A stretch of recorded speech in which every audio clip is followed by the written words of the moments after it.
Mhm, mhm,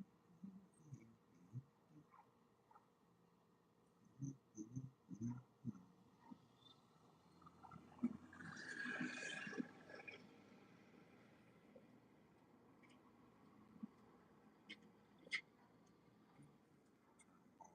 Live chat. And now we wait for the bored, unsuspecting souls. Oh, there's two of them. What's going on, Fearless? Wayne. I'm gonna be nice today. It's Wayne. What's up, Joseph? How y'all doing? Figured I'd just pop on a little surprise live today. I'm taking a little break, a little bored in the shop, and it is just, if you saw my short, you can see how beautiful it is out there. It couldn't be more pretty. Well, Fearless, I'm not the one that runs that cross contest. It's Van. So, as of last night, he said they were waiting on the judges to make their decisions. So,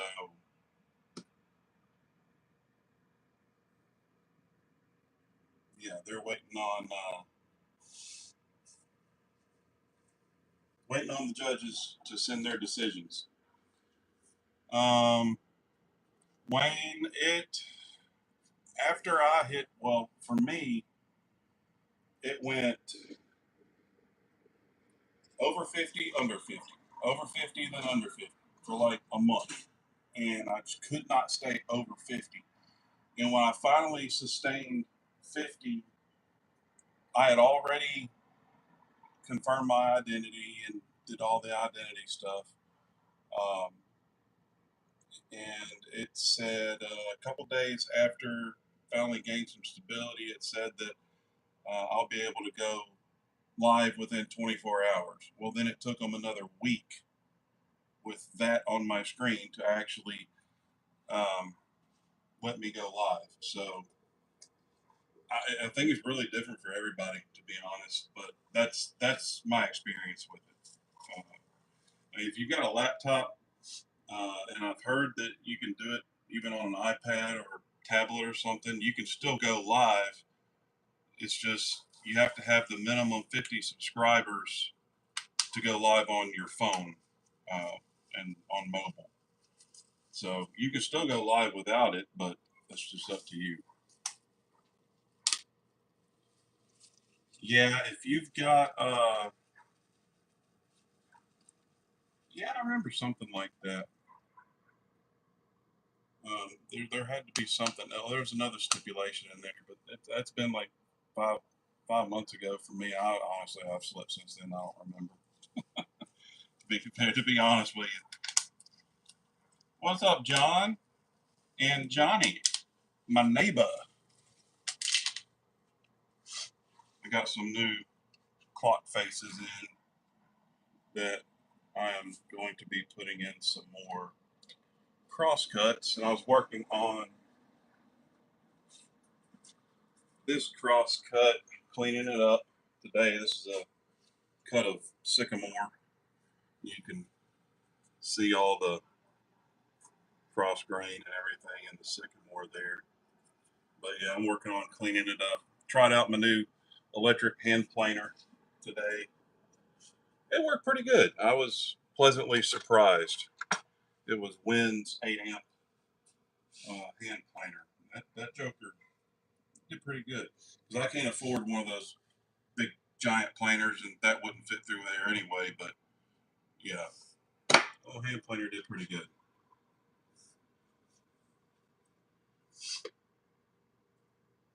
Homemade enchiladas, man, that sounds good.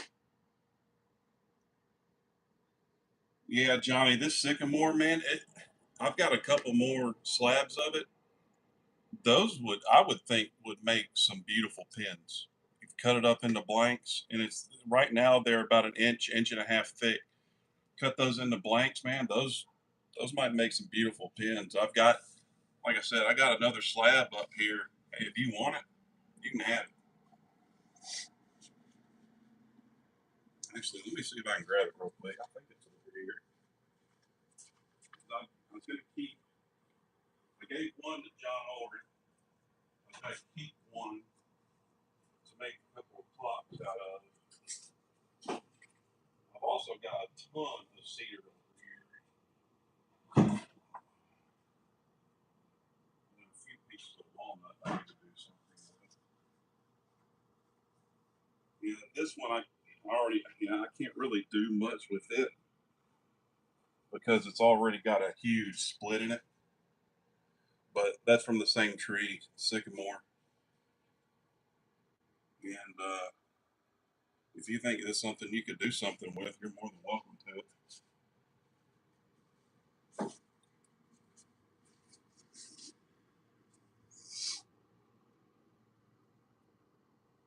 And can everybody hear me okay? Because I got new microphones because on my live for the giveaway, they didn't work at all. They just didn't connect. I couldn't hear anything. Luckily, the phone microphone picked up, so I want to make sure these are coming through. These were a lot more expensive, and these are supposed to be really good ones. The Hollyland or whatever they're called. Yeah, Hollyland. It's supposed to be really good ones. So yeah, Johnny, if you ever make it up this way, or if I ever make it down towards there, you can have this slab of sycamore. I think, like I said, with that grain, that would make some pretty pins.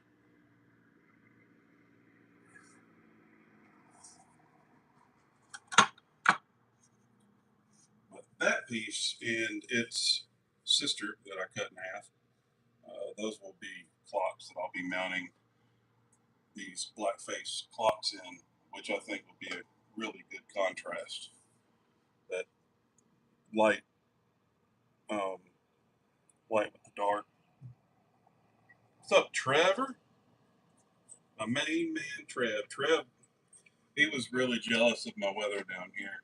I mean, Johnny probably knows it's gorgeous today. 68 degrees, slight breeze, partly cloudy. Can't beat it.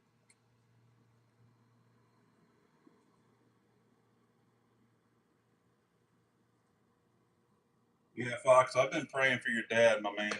And yeah, he's probably going to be sleepy for a while, still recovering after going through all that. So that's probably something you should probably expect. He's going to be sleepy for a while. I know I was after all my surgeries. I remember one of my back surgeries, they had to have me on a lumbar drain for a month and drain spinal fluid out every hour on the hour. Um, yeah, that wasn't fun. I couldn't move, couldn't get out of bed, couldn't do anything. Right, Johnny? Yeah, it rained for like 3 days straight. So now the sun's out and it looks pretty, and that grass is about to explode. And I live on a corner lot, and I've got Bermuda grass, and that stuff grows fast and thick. So I'm not looking forward to it. Next week is probably next Monday or Tuesday. I'm gonna have to cut it. I'm sorry, Trevor. I know you're stuck up there too. I wish I could just kidnap you and bring you down here, but I can't. Because then I'd have to pay to haul that mammoth of a laser you've got. Good night, bro. Thing's huge. Could probably pull it. Not even have to put it in a trailer. Just put a hitch to it and pull it. Yeah, it's unseasonably cool down here. Usually it's in the 90s already and feels like a sweaty armpit. I mean, it's nasty, but it is surprisingly nice. Global warming.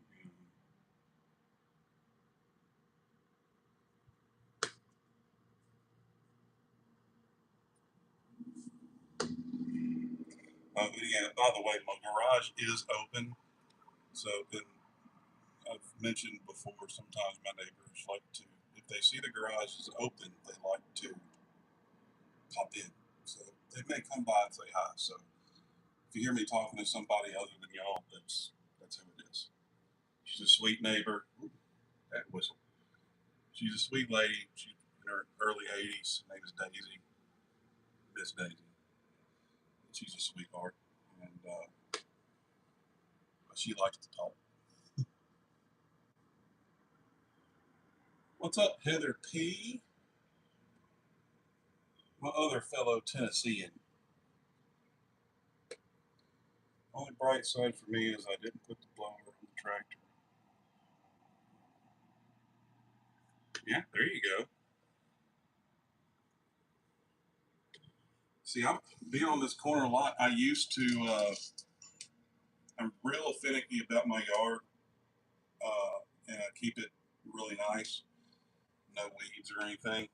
And I used to push mow it, but when I came down with all this spinal crap, I had to get a riding lawnmower. It doesn't cut as clean as the push mower does, but yeah, I use the riding mower now. And the wife sometimes fights with me because she wants to drive it. She says like driving a go kart around. She wants to mow the yard. It's like, well, I can't walk around much and do all the weed eating. I need you to do that. So yeah, that rain. What's up, Teresa? You know, it's weird me saying that name because that's my mother's name. So saying Teresa out loud. Why is Greenway pulled into my driveway? I didn't call y'all. I repaired my own stuff. I had Greenway come by once because of the home warranty with my washing machine. He came by 3 times to fix it, and then he deemed it unfixable. Said it can't be fixed. That, as an engineer, it makes no sense to me. What do you mean it can't?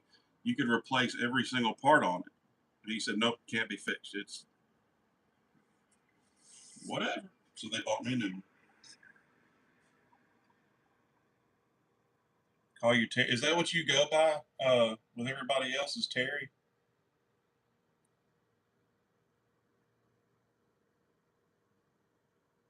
Yeah, we were under like flash flood alerts and flooding advisories and all kinds of stuff here. Man, it's crazy. That rain just would not stop.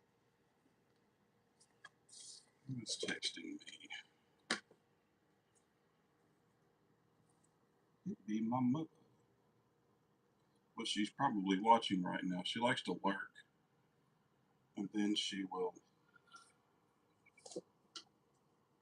say something to the end.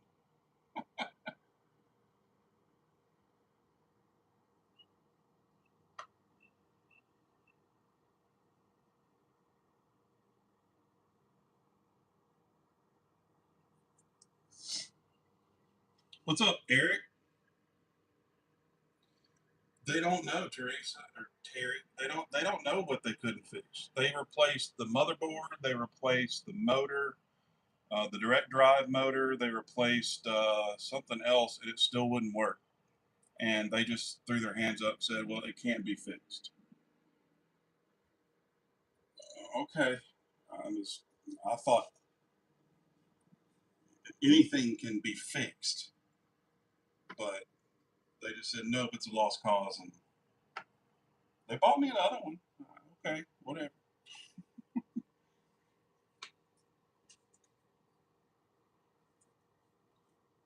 So, Mom, if you are on here watching, yes, you can invite your friends and send them my way. I can use all the subscribers I can get. Plus, if they want to buy something, I mean, I'm all for that.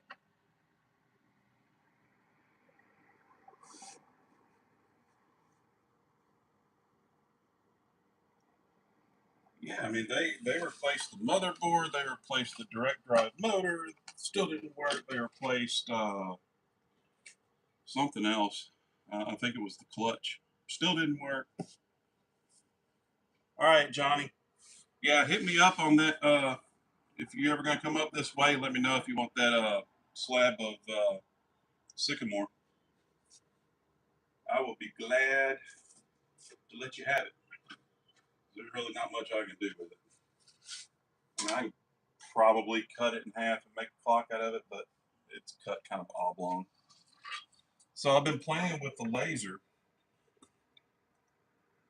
and made that. Of course, everybody saw this. This is what my mom's getting.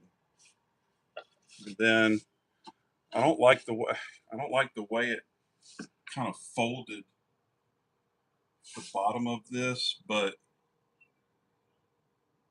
knocked that out with the laser last night around 1 in the morning. But I'm not sure why it kind of folded the bottom of the words here. It's not the wood. The wood is fine, but yeah, not sure. So since it did that, I'm not selling it. I'm going to keep it.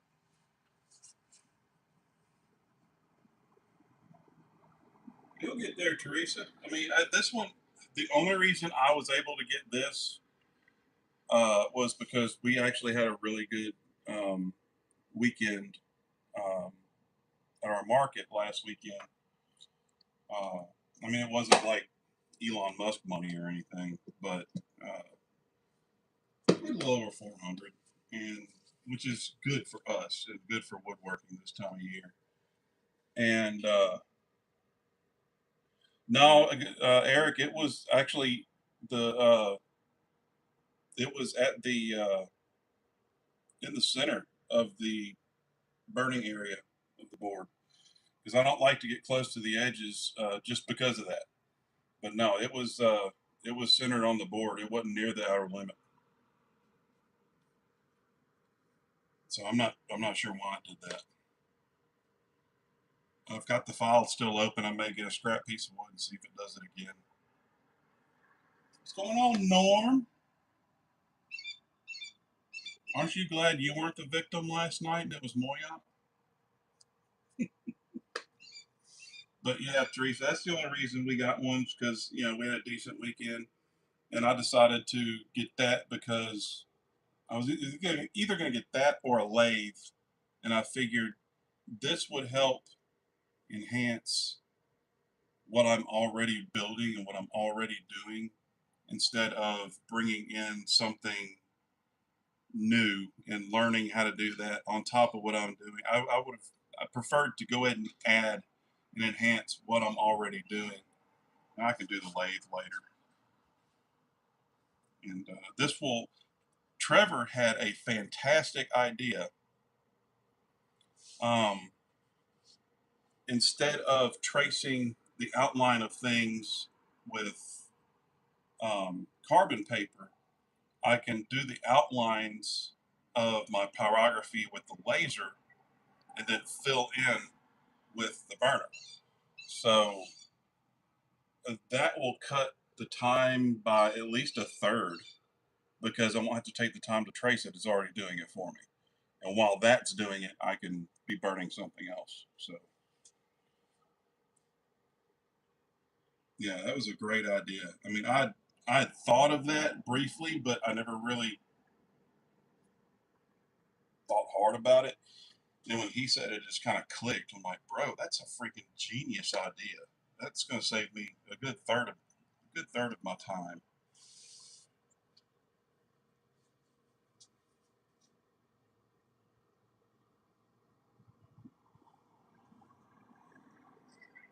And Lenny got his burner in less than 24 hours after the live, and Robert got his Wednesday, yesterday. Talk about turnaround.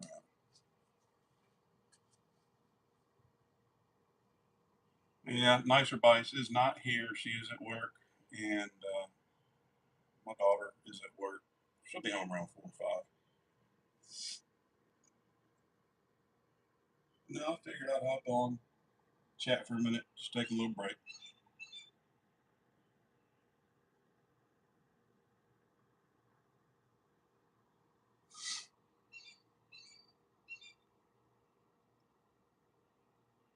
Yeah, last night, oh, he was so mad. Moyak was so mad. But you know what? You gotta let. He's such a giver. You gotta let other people give too. Sometimes, you gotta let other people have that joy too. We're just trying to reciprocate. That's all it is. We're just trying to reciprocate. You can't be the only one. This ain't a one-sided relationship. You know what I'm saying? So, uh, yeah, you just got to, like I told him last night, get a straw and suck it up.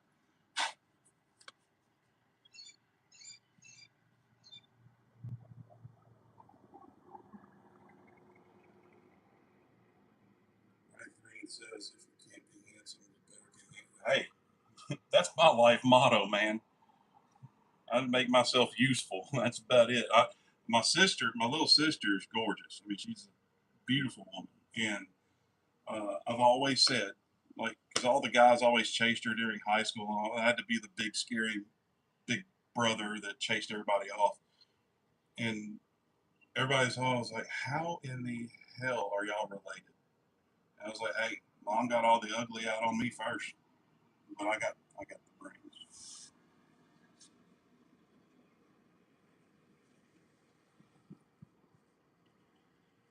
Yeah, F bombs, GDs. I mean, he was a little upset. Uh, he was not happy that all three giveaways or all three spins last night went to him.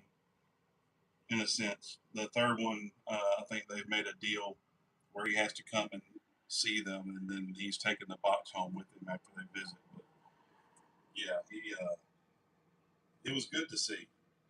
I've been waiting for that for a long time because I've been secretly sending like Venmos and to Daniel and saying, "Don't say anything. Keep it quiet. Keep it secret. Put him up there 4 times. Cannot give away. Don't say who it's from. Just put it up there." And yeah, last night I said screw it because everybody else was putting him up there. I was like, well, he's not going to be able to nail all of us back, so I'm going to go ahead and do it. So yeah, I don't know who's it actually landed on, but yeah, I've been trying to get him back for a while, and I know Mike O's been talking about it. Mads was talking about it. Um, yeah, he was next on the list. See, there's Mads right there. Uh, Moyot's next on the list, and yeah, he got last night, didn't he? What's up, Madrano? I appreciate all y'all coming in, hanging out with me for a minute.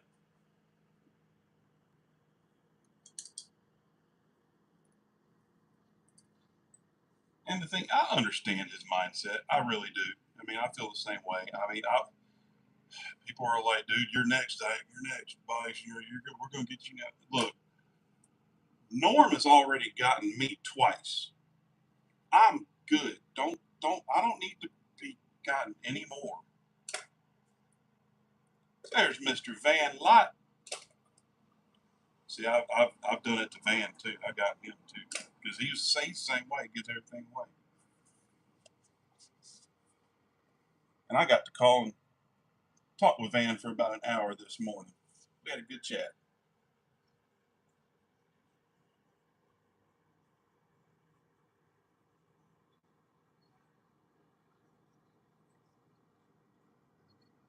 You don't really need an interesting topic, Norm. Just get on and say hi, have a conversation.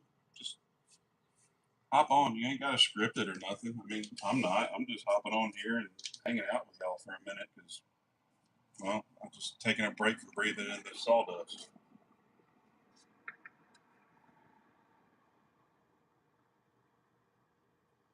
Right, Madrano? I mean, that's the way I feel about it, brother. Because I mean, you have to force it on him because he ain't gonna take it willingly, and you have to force the kindness on him because he's just that kind of person. He only wants to give, and I respect the hell out of that. But at the same time, bro, you got to let us reciprocate a little bit, man. I mean, you can't. It's uncomfortable if we're just constantly receiving. He's got to receive something, you know. At least that's how I feel about it. And I mean, that's a lesson I had to learn at a, because whenever anybody does something for me, I always feel like I'm indebted. Even though if it's a gift or what, I feel like I'm indebted because I need to do something equal or better for them. And even though they're not expecting it or whatever, I've always felt that way. And I've had to train myself to think, you know what? Let them have it. Let them have the joy of giving, because it does feel really good. It feels better to give than receive. I know it's cliche, but it's true. Let them have it. Let them have that feeling. Let them have that win.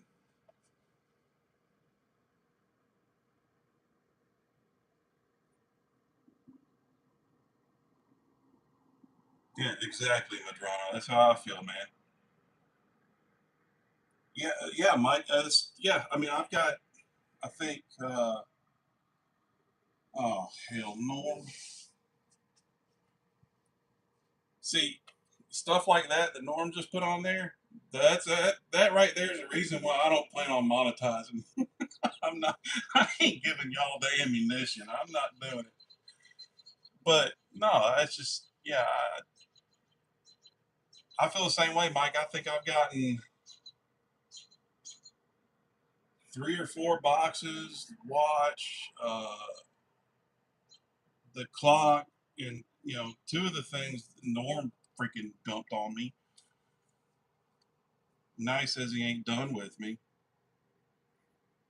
When he did the clock one, my wife was like, "I think Norm's got a crush on you." I'm like, well, I'm kind of taken, so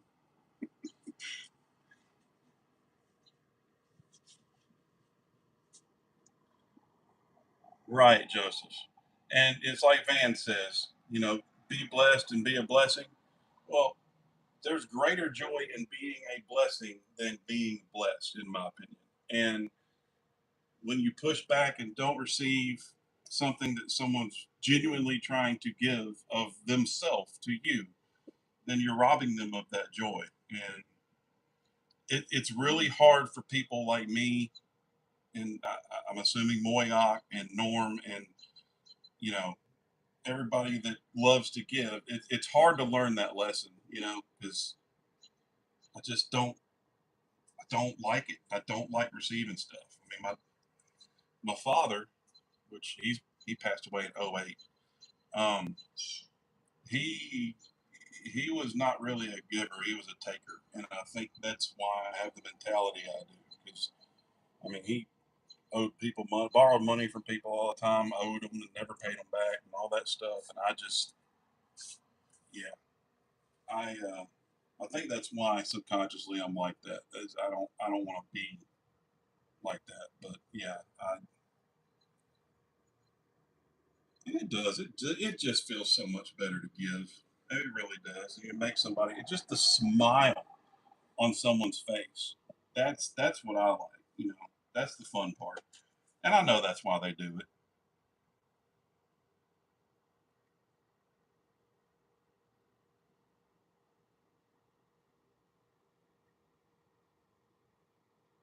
Yep, stuff like that, Madrano. People that sacrifice to give really makes you think about that stuff. It really does.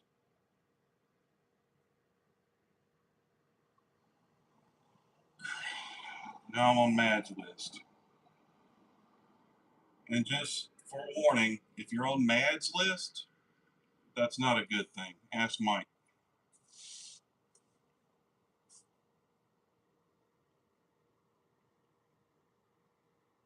No, it's like I don't ever get or do anything for myself. My main focus is my wife.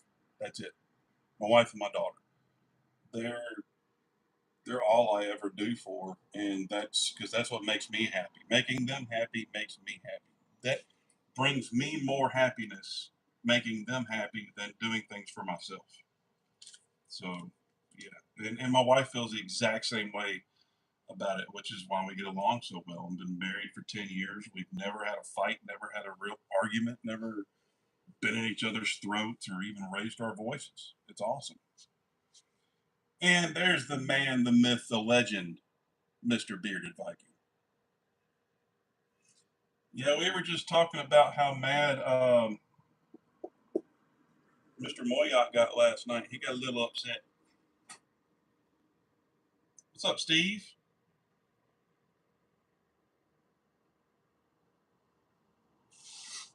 Yeah, that sycamore I was talking about a while back, Daniel. I planed with the hand planer and sliced it, and I'm gonna make a clock out of it. But that's the grain of the bottom of it, and I've got another slab here. I might end up giving to Johnny, and he's gonna turn some pins out of it. Johnny or Old Path, one of the two, whoever wants it.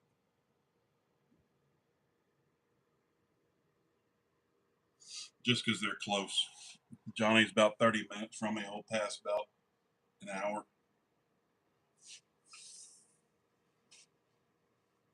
What's up, Cole? And I gotta say it like Daniel does. I gotta say it like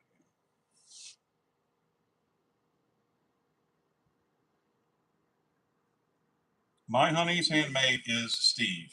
There's like 30 Steves. So well, there's one neighbor. She's home. She's probably gonna come and say hi.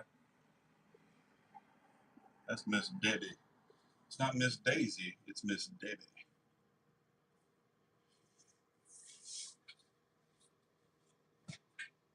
Holly, come here. Come on. Come here. Come here. Oh goodness. Oh goodness. My baby. My shop pup. What are you doing? You say hi?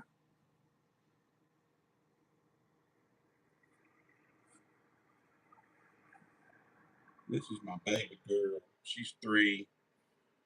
She's a cockapoo with big old ears. You see them cars out there? Don't be nervous. You're all right. You like it out here. You do.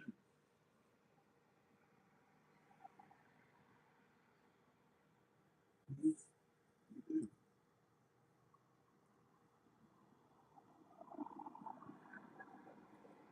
Yeah, my other dog, she's a 10-year-old schnoodle. She's a little heavy. She's a potato with toothpick legs. I know. Good girl. Good girl. What do you want? Hmm?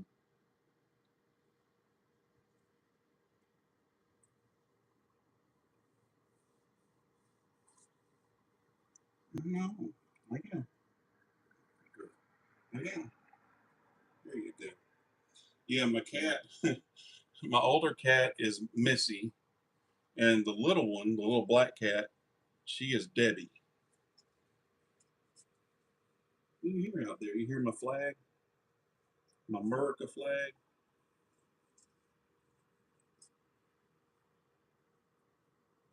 Yep, little Debbie. We named her that because when she was a kitten, she had she was still jet black, but she had like chocolate colored stripes on her back legs. So she looked like one of those little fudge rounds. So I was like, let's just call her Little Debbie. All right, Norm, I appreciate you stopping by, brother. I really do. Boss is giving you the eye. Yeah, I don't miss those days. Well, I kind of do, but I don't.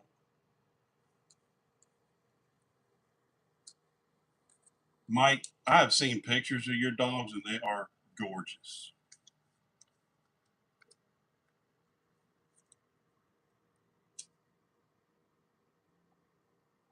Absolutely gorgeous dogs. I love dogs. I've never been a cat person. Um, well, I used to not be a cat person because I was highly allergic. But my wife is a cat person, and she's never been a dog person. And so now we've kind of ruined each other because now she can't live without the two dogs, and I could live without the cats. But I do love my little cat, my little Debbie. She's my buddy. But the first month we had, I agreed after we got married to get Missy, And the first month was miserable. I mean, my allergies went nuts. I couldn't breathe. I was breaking out. And I finally built up immunity, and I've never had any issues since. But um, I still, if I pet her and touch my face or touch my eyes or something like that, instantly starts itching like crazy and breaking out. So I have to be careful. But other than that, I mean, they don't bother me anymore. Now the little one, I could pick her up, love on her, rub her all over my face, and it wouldn't bother me a bit. But for some reason, the other one,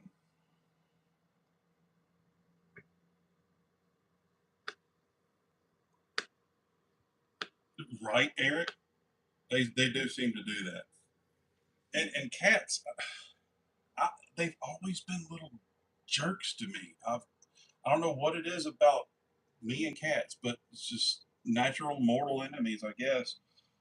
Until we got these two, and these two love me to death, and I don't know why, but every other cat I've ever been around has been the spawn of Satan.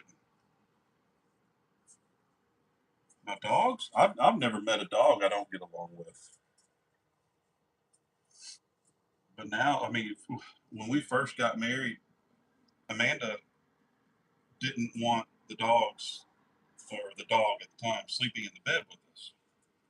Now, she don't go to bed without that dog.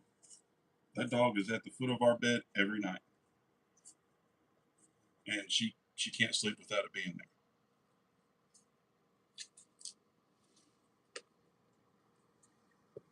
The dog puts the cat's head in his mouth. Oh, what does my child want?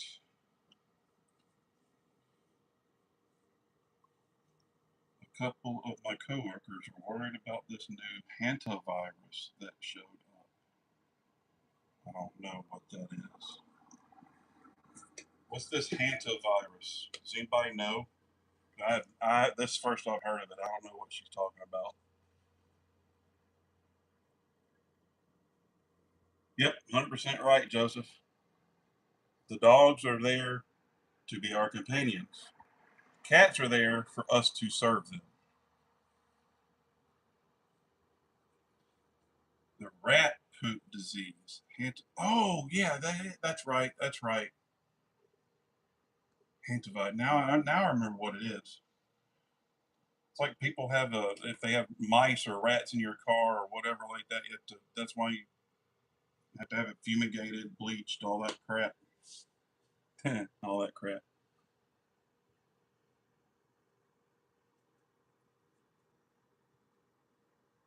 Sitting in the airport watching Vice Live. Man, I feel sorry for you twice. You really must be bored. What's up, Blake? I love you, man. Made it through unmolested. So you didn't get the cavity search? Bro, let me tell you a story. We were we were coming back from the Mayo Clinic, went up there for a week to try to figure out what the heck was wrong with me, and they couldn't even figure it out. And we were at the airport in, let's see, was it Minneapolis? I think it was Minneapolis. Yeah, Minneapolis, St. Paul, because it was in Rochester is where we went to Mayo Clinic.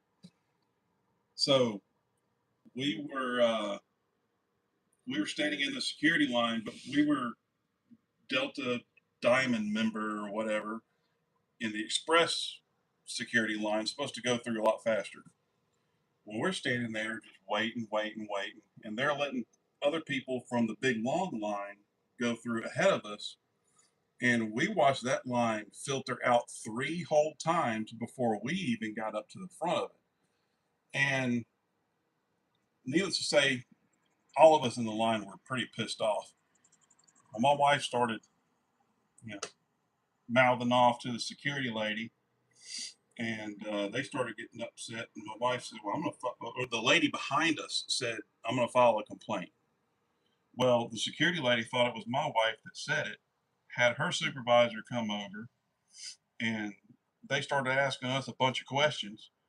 And I'm just throwing my hands up like, look, we're good, we're finally going through the line, we're good. But your attendant here was kept us sitting here for 2 hours while this line emptied out 3 times, and it's 4 times longer.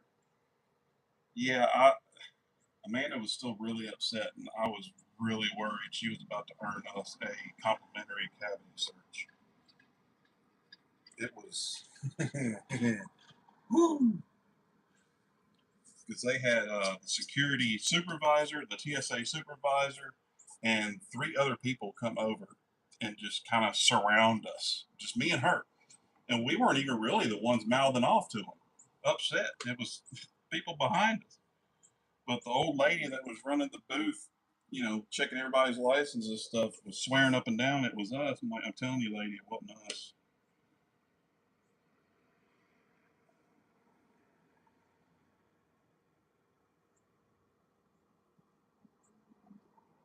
So I've told, like, I have to tell Amanda not to touch things in my shop. Whenever we go to the airport, I have to tell her, don't talk to the security guards.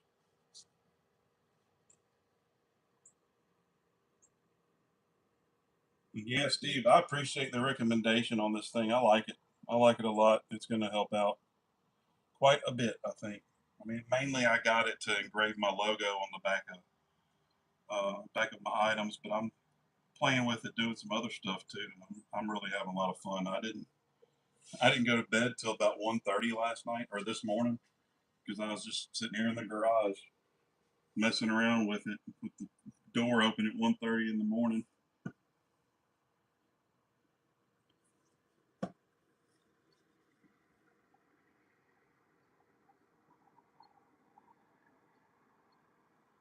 And I was talking to Van earlier. He's toying with the idea of getting one. I sent him the link to your video, so maybe he'll get in the laser game.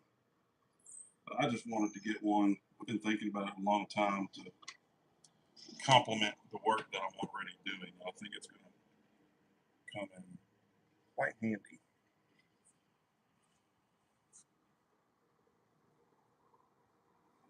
I might do that, Steve, because Lightburn, I mean, it's not much different from some of the programs I used to use in engineering at UPS. Um, it almost reminds me a little bit of like AutoCAD, but um, but yeah, it was pretty familiar territory as far as navigating and stuff like that. So,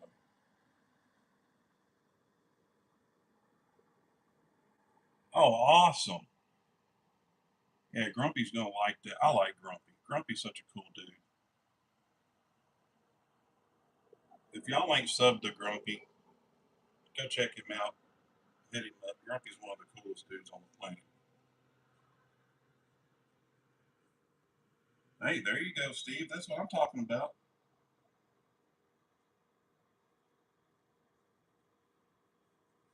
Yeah, Mike. CNC. Maybe one day, but yeah, I got to play with that little $5,000 Shaper Origin CNC thing a month ago over here at the woodwork shop. That thing was fun. That thing was awesome. But I don't think I ever want to put my hands on it again. And I found out the price tag on it. I just like, no, no, I don't want to touch it anymore.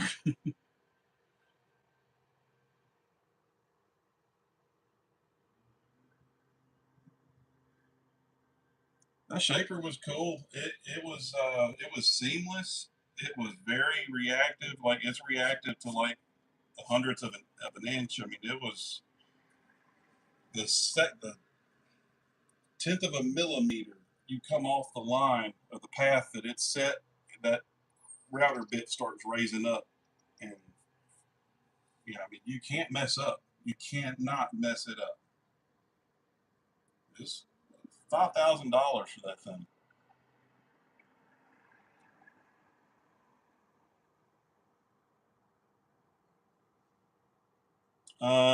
Footprint. I mean, you can as long as you got enough of the. You have to have the guiding tape. I think it is,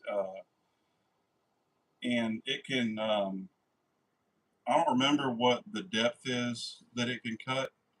Um, Pretty deep. I mean, it looks, the size of it looks about like your standard plunge router.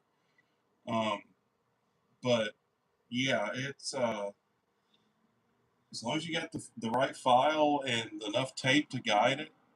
I mean, it's you can do anything and you can use it anywhere. One guy, he said that one of the customers used it and engraved like his entire floor with it, all his hardwood floor, um,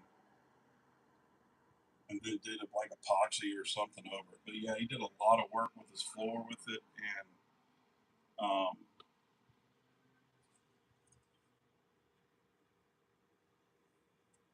National Day of Prayer at 7. Ah,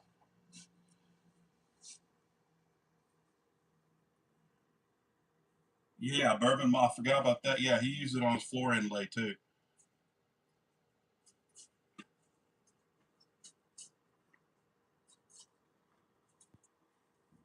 What's up, Mike? Mike is making stuff. Like someone else popped in. Who was it? Oh, Roman Deli. That's Roger, right? Is that Roger? Did you change your name? That's what I thought. It is Roger. Roger Rabbit.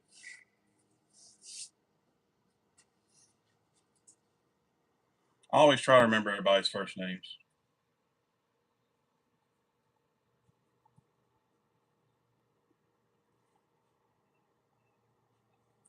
Everybody saw Van's birdhouse that Amanda fell in love with and said that I need to use this as a model for any and all future birdhouses because I don't make them right. So I have it sitting right here on my shelf, right below my TV. I got a 40-inch TV that I mounted above my setup here. So I made one with cedar.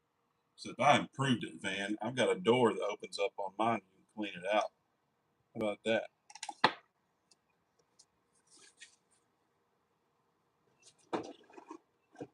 And she loved that one too, so she claimed it. She said, I can't sell that one.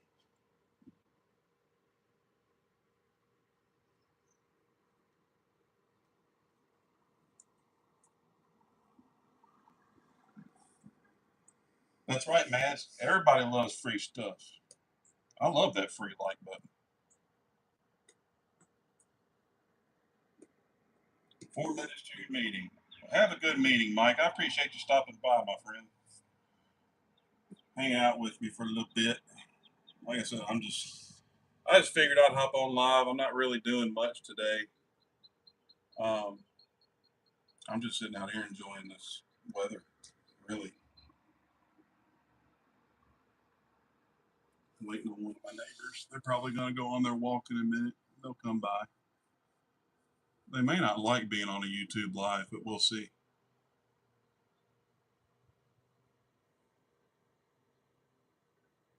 We will see. May not even tell them.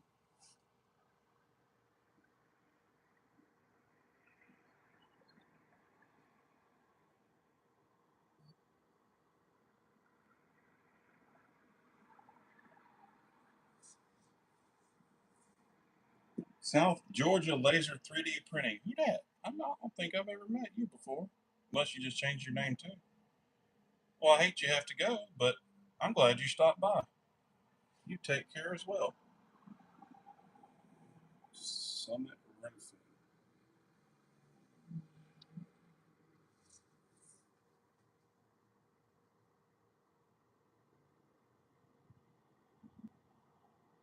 What's up, Benner? Yeah, it's like 68, 70 here. Partly cloudy, about a 5 mile per hour wind. It's beautiful. Can't ask for better. Because I mean it's been nasty raining for the last 3 days straight, cold and wet and just miserable. Now I'm bleeding. Why am I bleeding?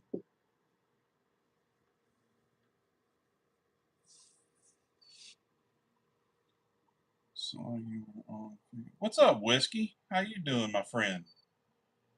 I have to tell you, Whiskey, I appreciate you nailing Moyock last night.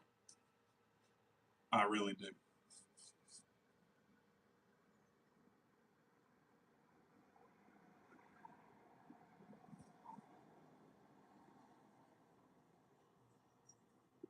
It was worth it. I think a lot of us have been trying to get him for a while. That might be why he's avoiding my. He's not in my life right now. It's either that or he's at work. But yeah, usually he'll pop in and say hi, but he might be a little upset. I'm all right with it though.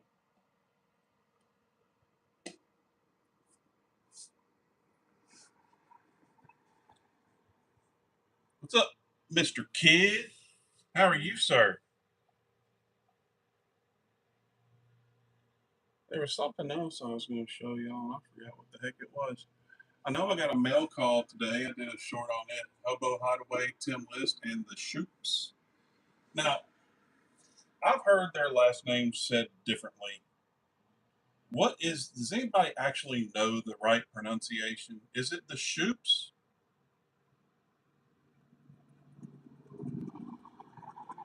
Because I've heard like two or three different pronunciations, and I want to make sure I get it right.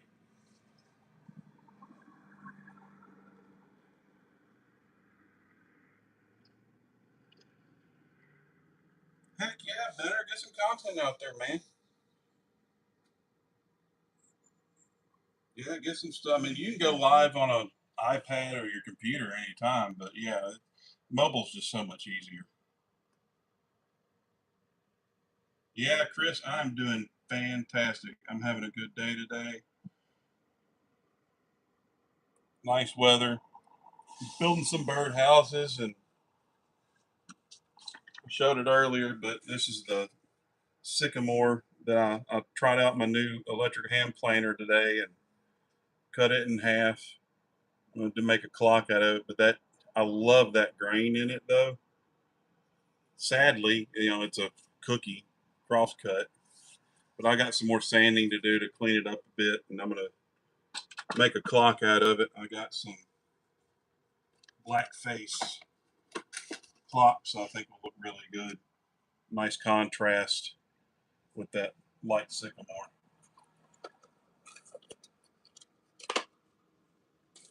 Yeah, I love the grain in it. And the other one, I told Johnny he can come up and get. He said he's planning on going to that woodwork shop down the street sometime in the near future. You can drop by here and pick it up. That's that.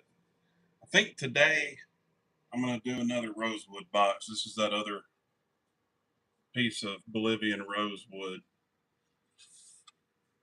So I think I might do another box, and I'm going to put a tray in this one, maybe open top, like a valet. But I'm not going to do Kiat. Maybe I will, because I've got two more Paduke boards I need to do something with. That's my mom's box, which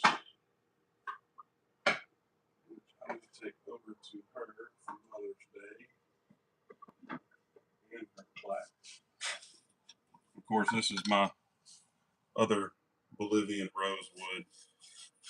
That's the side that I like right there.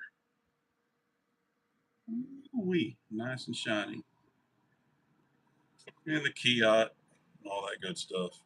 Yeah, needs to be wiped down, but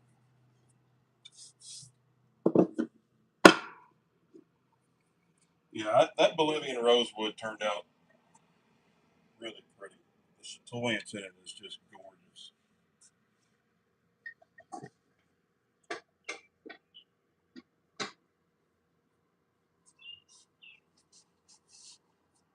Almost reminds me of walnut, but a little richer.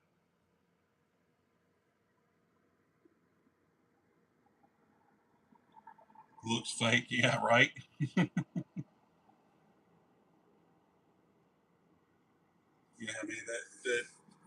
board almost looks like it's, you know, epoxy. What the heck was that? Almost looks like it was epoxy formed. This is the Paduke I've got.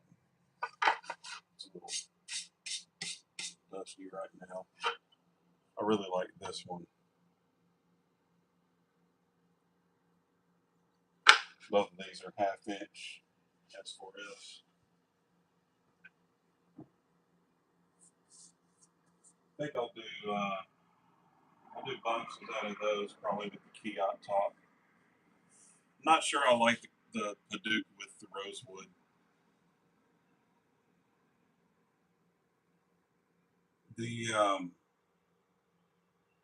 The Panga and Paduke are 1/2 inch, and the rosewood is 3/4 inch.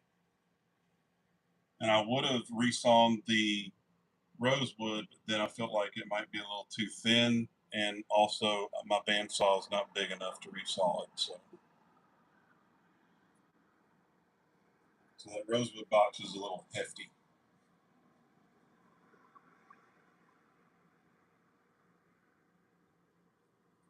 I didn't want to go if I cut that 3/8, I mean that 3/4 inch in half, it'd be less than 1/2 inch, and now I don't think I wanted the walls of those boxes thinner than 1/2 inch. I'm sure it'd be fine, but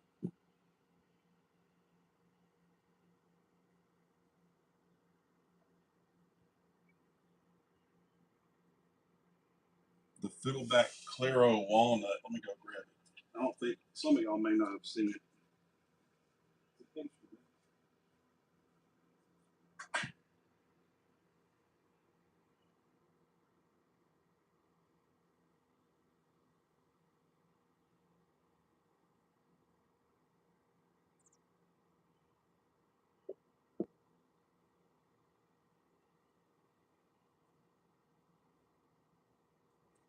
It was a kit, but I still had to shape it, cut it,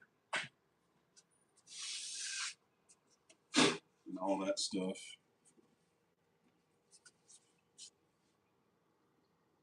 So I bored out, I cut out with a Dremel the sound holes, um, and they're feathers with birds coming off. And then the upper sound holes, just ivy leaves, would burn those in. Burned in the rose and the nail cross. Figured that was good enough, but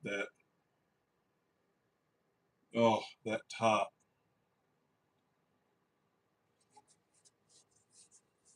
that's the back.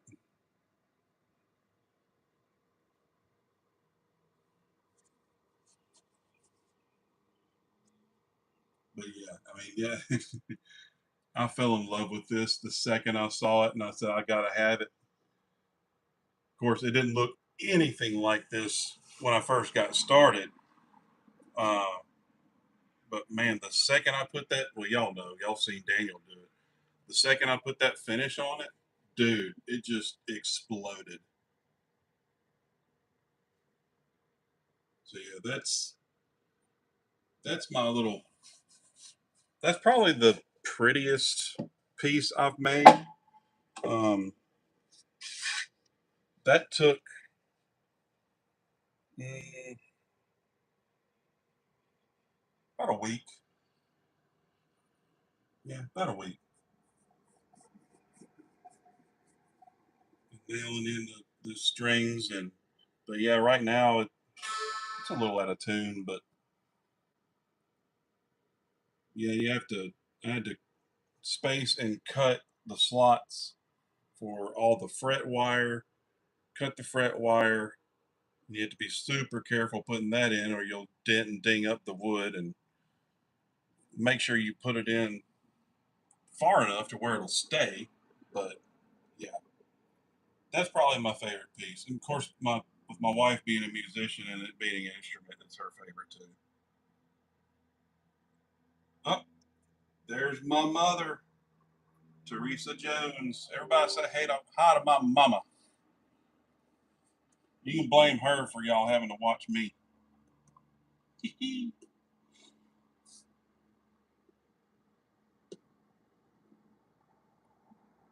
Yeah, that kit I think was like 150 or something like that. 150, 175. That instrument right there would sell for about 500. Assembled, put together, and doing all the design and stuff on it. So yeah, I could, if I were to sell it, I could probably sell it for about 500. But it ain't going nowhere. My wife would kill me if I sold that thing.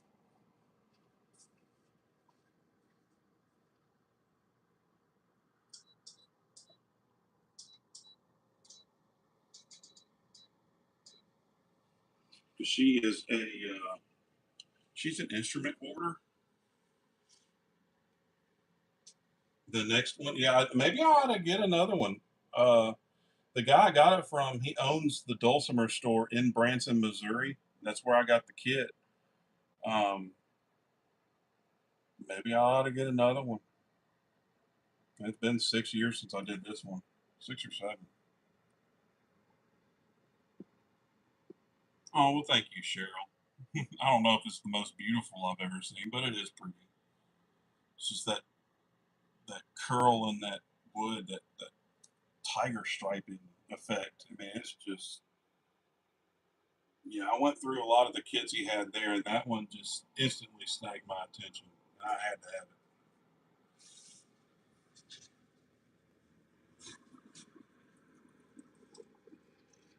Yeah, if he's still, I'm gonna look him up, see if he's still in business up there. I'm sure he is, being Branson, Missouri.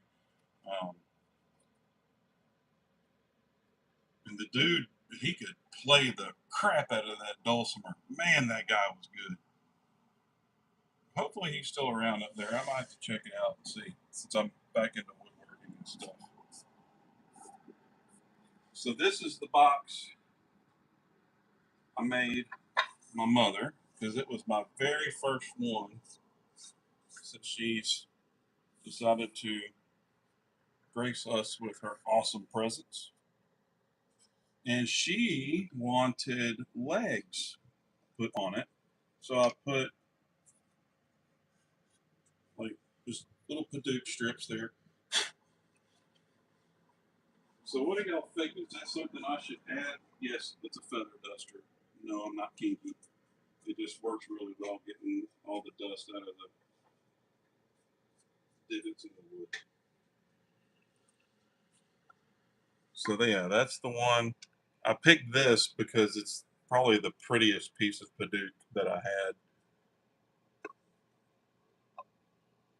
And of course, I flocked the bottom. I mean, that's where I learned how to do it, was Daniel. So that's going to my mother. My very first box. She already knows about it. Happy early Mother's Day.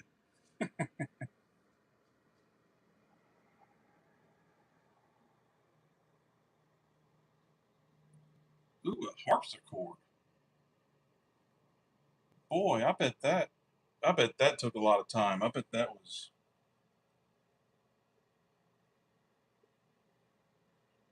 labor intensive.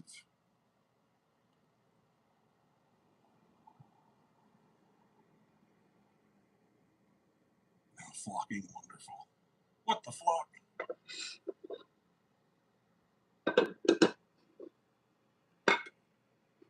And just in time, I just got my new business cards, which I've got. Well, it's got my phone number on the back here. I'm not going to flash it to the whole internet, but it's got my QR codes and stuff from Facebook, YouTube, all that good stuff. So mom will be getting one of my business cards with it too.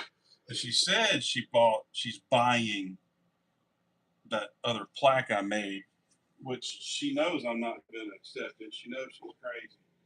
I don't charge family. Dumb it. Never have, never will. But she's sneaky. She's a lot like Moyoc, y'all. She's a blessing bully. But yeah, that's going to my mother. I know it's backwards because the phone is mirrored. I know it's mirrored, but it's the old rugged cross. But yeah, the chatoyant's right there, and that little bit of curl, and then the natural. It almost looks like clouds and skyline and stuff. But I was so close to staining this. I thought, well, let me see what natural stain looks like on it first, and then bam. It's like, nope. If I stain that, that would be a crime against humanity.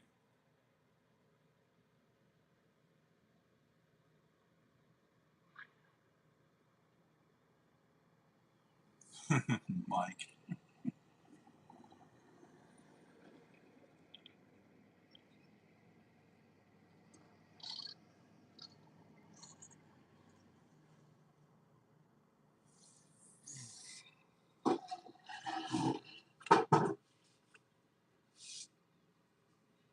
Oh, I'm just going to sit for a moment.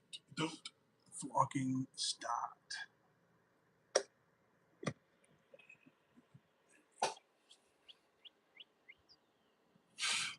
So, what's everybody doing today besides being bored enough to watch me? You can see on my toolbox, all my extra stickers. Everybody that sent two, that's where the second one goes, is on my toolbox.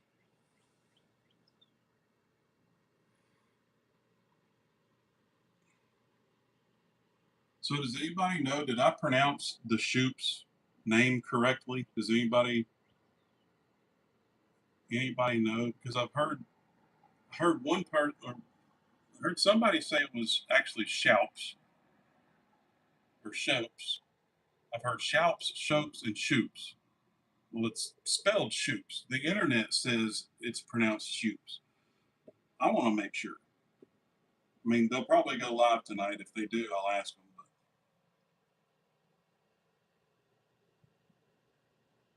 But yep, that is yours, Mom.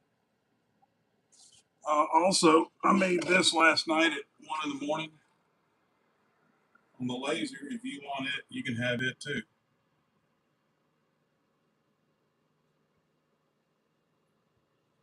But I will tell you, it kind of curled the bottom, the word anniversary. I don't know why I did that. That's why I decided I was going to keep it, just because it curled it. It's got kind of it's a little flawed. But if you really want it, you can have it too, and I will bring it by.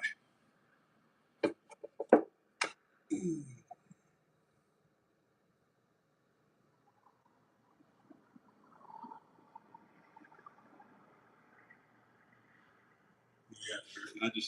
I know there's a lot of people in here that know them and know who they are and stuff. So I was just curious. It was just something. I got their sticker today, and I did the little mail call short.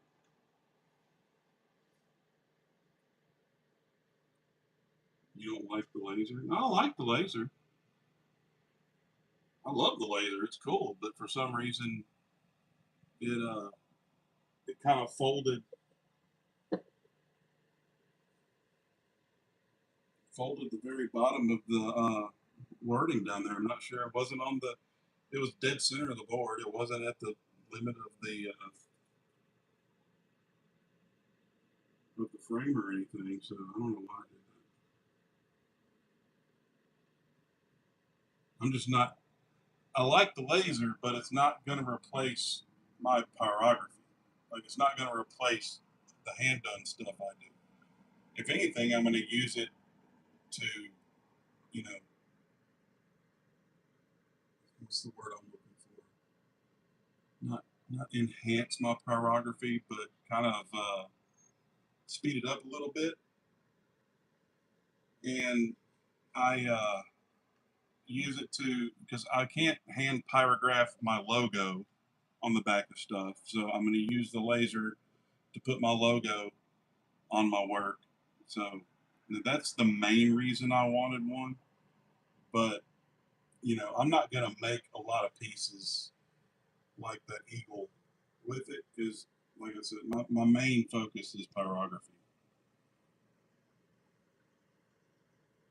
Yeah, Blake, that's what Trevor said earlier. And he said it on Steve's live yesterday, using it to do the outline and then fill it in with the pyrography burner. It's a freaking fantastic idea. And that's really going to expedite how fast I could. It's going to cut my time by at least a third.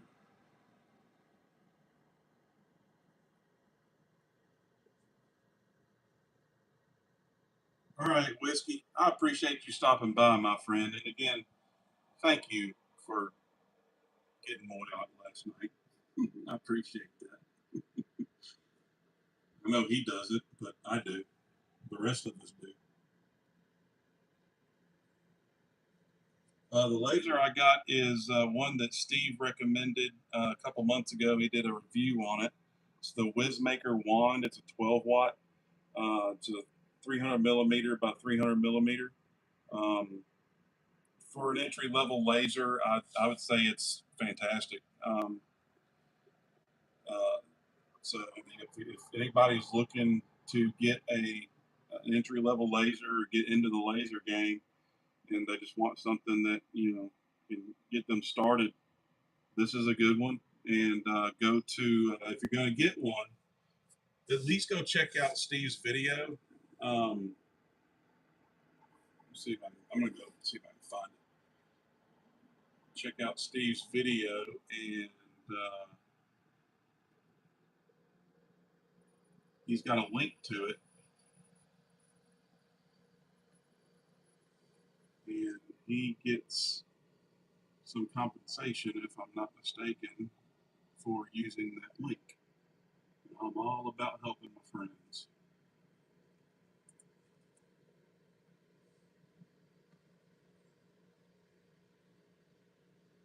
Let's see.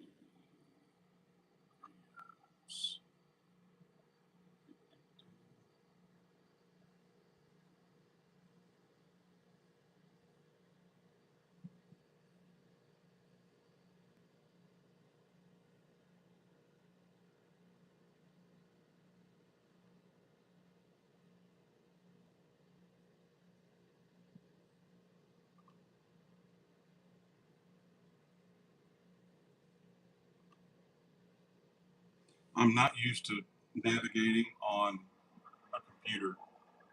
The only time I really get this computer out is to do my taxes. So I'm trying to. I do everything on my phone and iPad. So I'm trying to find it real quick. That was 2 months ago. And there it is.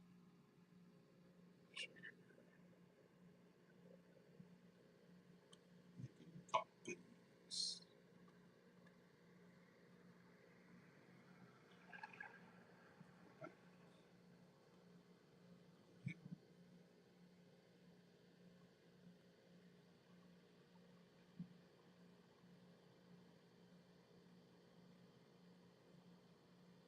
I'm gonna be surprised somebody already pasted it in there.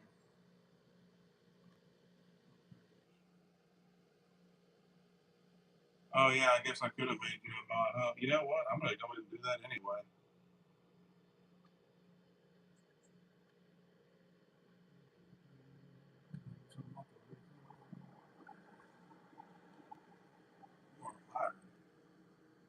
But yeah, there's the link.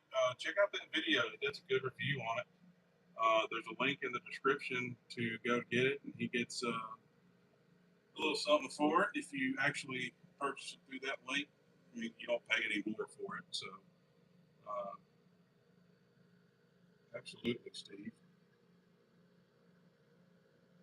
What did my mom say?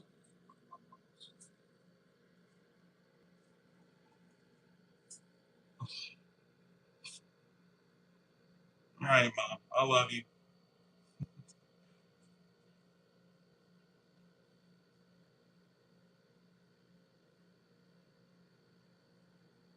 That's right. You got the power. What's up, Mike Spielberg? I appreciate you stopping by.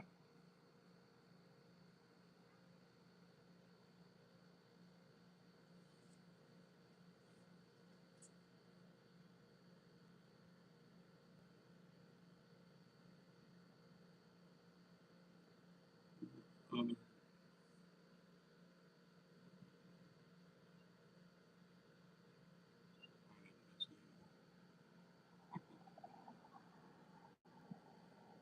Yeah, everybody else, I just noticed everybody else that was a moderator is gone.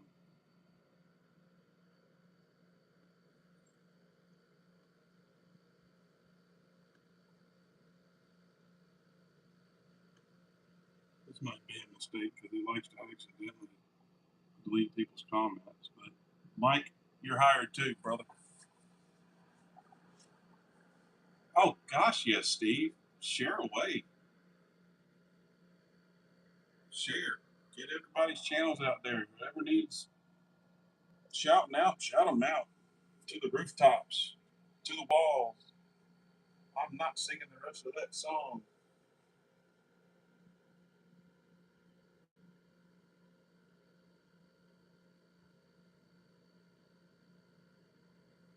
Even though I said the words one probably I don't pay attention to that stuff. But yeah, absolutely. Share everybody's channel. I'm 100% for that.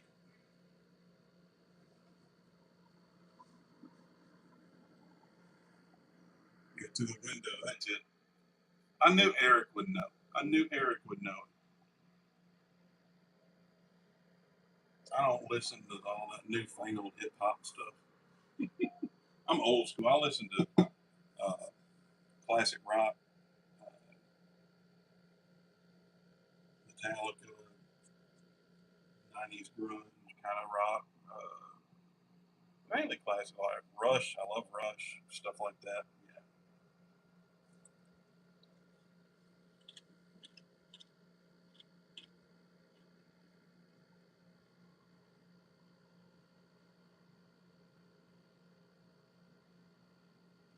'Run DMC and Two Live Crew.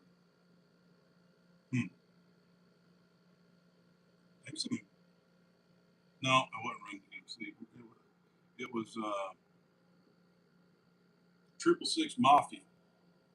Uh, one of the guys from that group bought one of the $3 million mansions on the lake right down the street from me. 36 Mafia. That's what it was, not 666. 36 Mafia.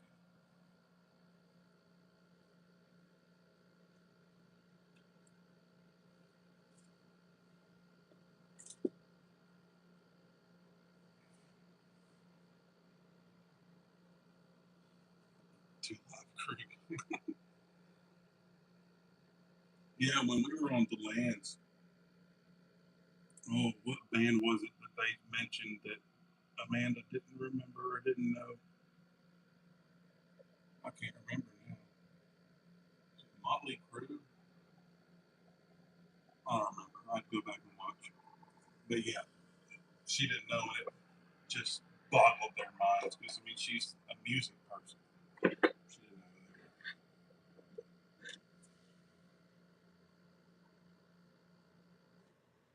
What's up, Minnesota Maker Greg?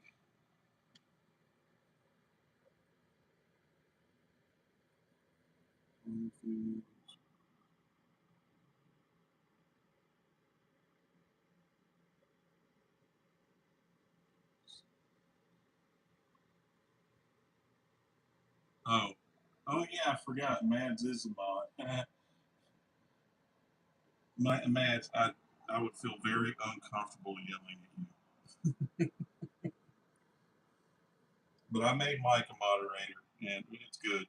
But yeah, everybody, whoever needs channel shared or whatever, if anybody wants their channel shared, please ask. What's up, Rick James? Break at your full time job. So that tells me if you're working at your full time job, you've got a part time job too.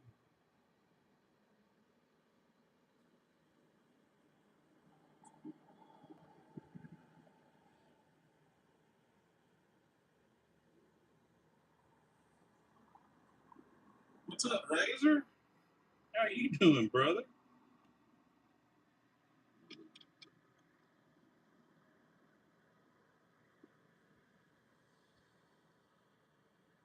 Oh, I need to sub the mic too. Mike's Beanberg. There we go. Now I'm subscribed to you.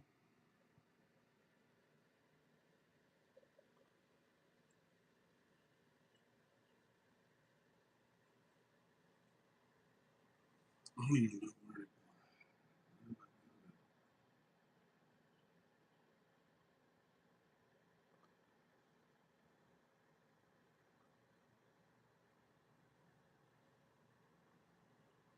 That's not what I wanted to do.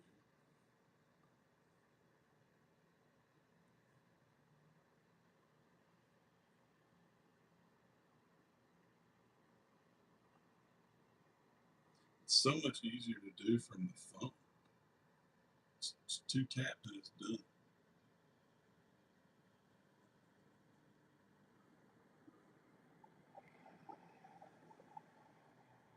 All right, Benner. Have a good one, brother. I hear you, Ray. I hope you're having a good day, my man.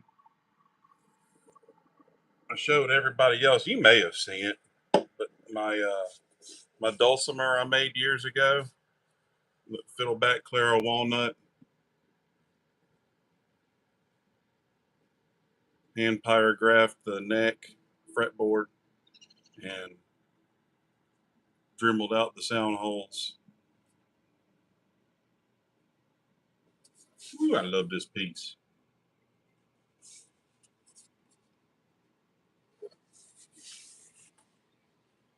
Yeah, usually I've got it sitting on top of my piano in my dining room. My piano is 115 years old, 120, something like that.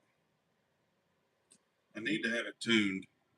And my neighbor in the cove, he's a professional piano player and he tunes pianos and that's all he does. And but the thing is, I don't really have a great relationship with him. The garage is open, so I kind of got to be a little quiet. But he likes to do things to your property that he thinks need to be done. And I've got a bush over by the sidewalk right at my end of my property line. And he felt like he wanted to trim it. And it wasn't out into the sidewalk or anything. And I had just trimmed it 3 or 4 weeks prior. Well, he cut it down, trimmed it down super far. Well, it ended up killing it. So I got my Bronco. So I was pissed. He killed it. And I know he did it because I got him on camera. He even came over here with a ladder and his clippers and everything. So I cranked the Bronco up, pulled it out, and put the winch around the roots and put it in 4-wheel drive and just yanked it out. Well, it's been 2 years. That bush came back and it's bigger than it was before. And guess who doesn't trim it just because they want to piss him off?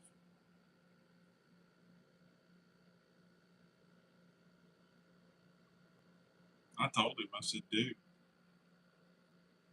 don't come on my property cutting stuff, trimming stuff, doing stuff without my permission.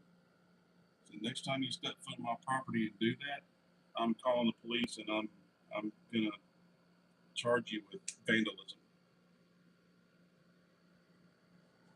So, yeah, we're not really on good terms.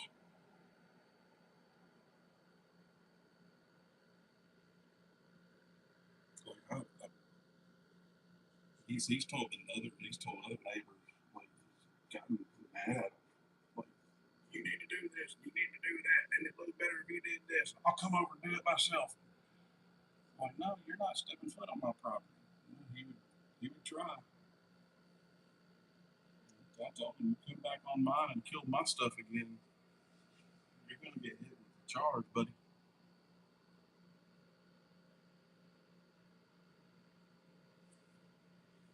Let's take a field trip. Let me unplug this. Darn.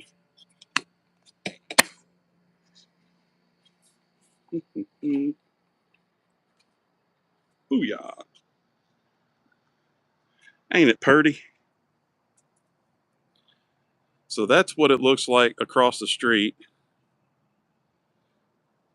And where that house is over there, that used to be all trees, and now it's just a funky looking trapezoid house.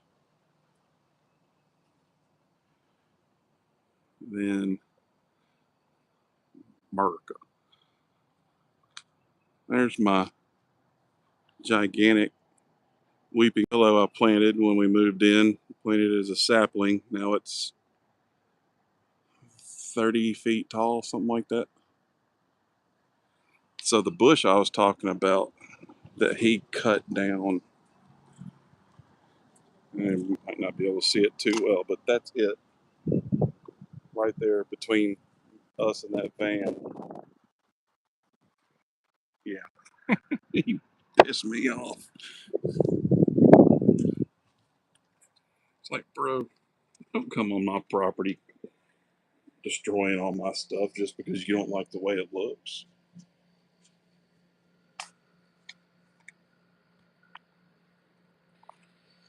Imagine if I did that to him.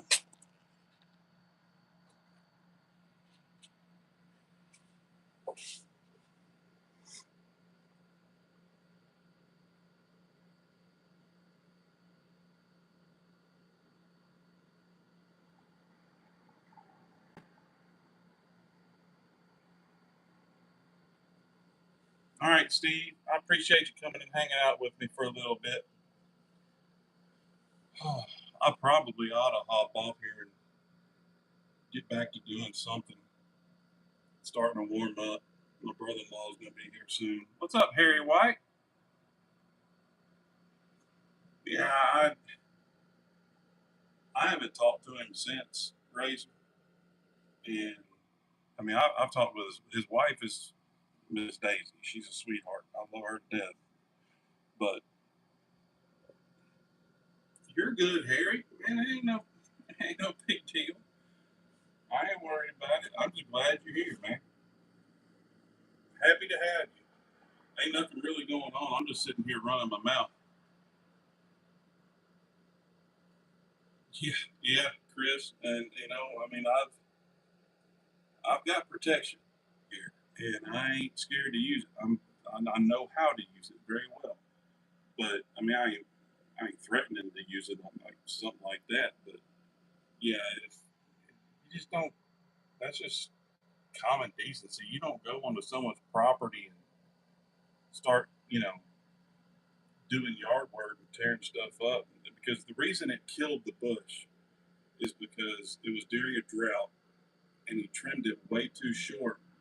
And already going through the drought, it put too much stress on the bush, on the plant, and it killed it. And actually, the type of bush it is, it's a very expensive uh, breed of plant, some kind of snowball, something or other.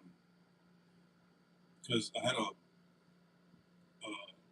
lawn service come by and ask me uh, if I still wanted it there because they were wanting to dig it up and transplant it because apparently they're so hard to find. Well, apparently you can't kill this thing because it came back twice as big as it was before. No, I'm all about respecting people's property. You don't just go up on somebody's property and start trimming trees and bushes and doing yard maintenance without permission just because you want their yard to look the way you want it to look. That's kind of messed up.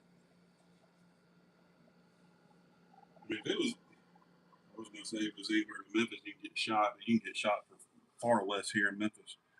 Um, but yeah, I mean, if we were a little further out in the country, another 15, 20 minutes down the road, yeah, he'd be risking his life doing something like that with them country folks. They don't play.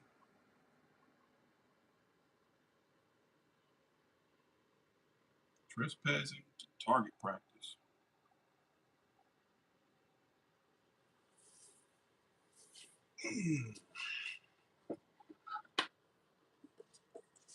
Go pop this back in the house before it falls off and I break it. And my wife would kill me and y'all be reading my obituary.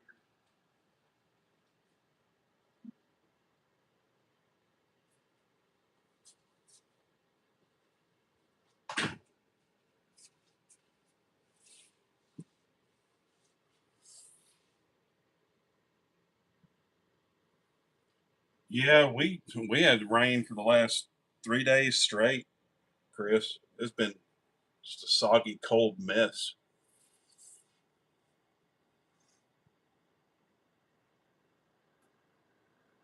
What you got going on today, Harry?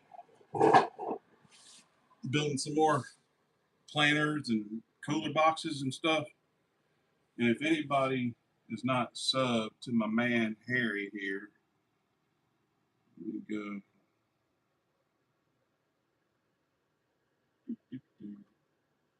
Channel.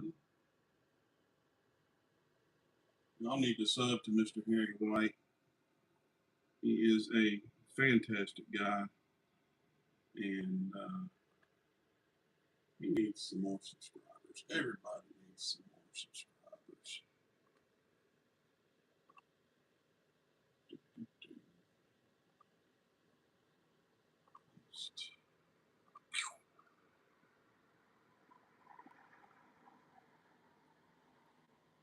See, Mike's on it. Mike's way faster than me. I can't do it that fast on the computer. Not my phone. I can pop that thing on there real quick.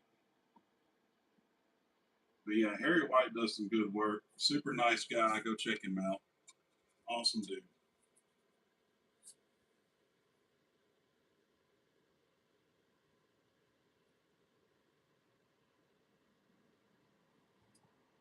And Harry, you're out there in that dangerous tornado alley, aren't you? Out there in Oklahoma.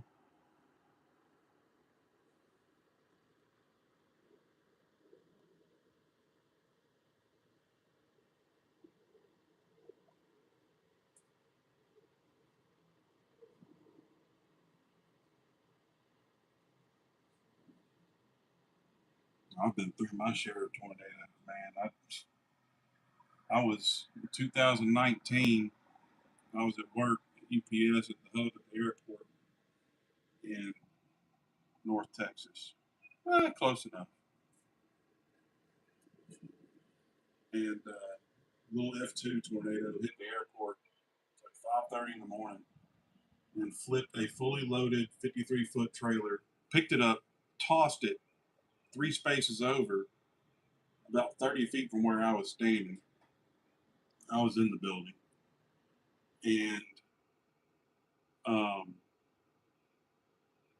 all the AC units on the roof, because I was plant engineering. I'm over the entire building as facility manager, and um, all the conveyor systems, bathrooms, landscaping, everything. Um, it shoved the AC units. They weigh about 3,000 pounds apiece. The ones that were on the roof, it shoved them 6 inches. We had to have cranes come out and reposition them. It was freaking nuts. It was like a bomb went off. Right, Eric. I mean, I've seen here in Memphis, I've seen a tornado drop about two, about 2 miles from me, go up right over the top of my head. Like it felt like I could reach up and touch these clouds. Went over the top of my head, and I watched it drop back down a mile behind me. And I was standing outside watching it.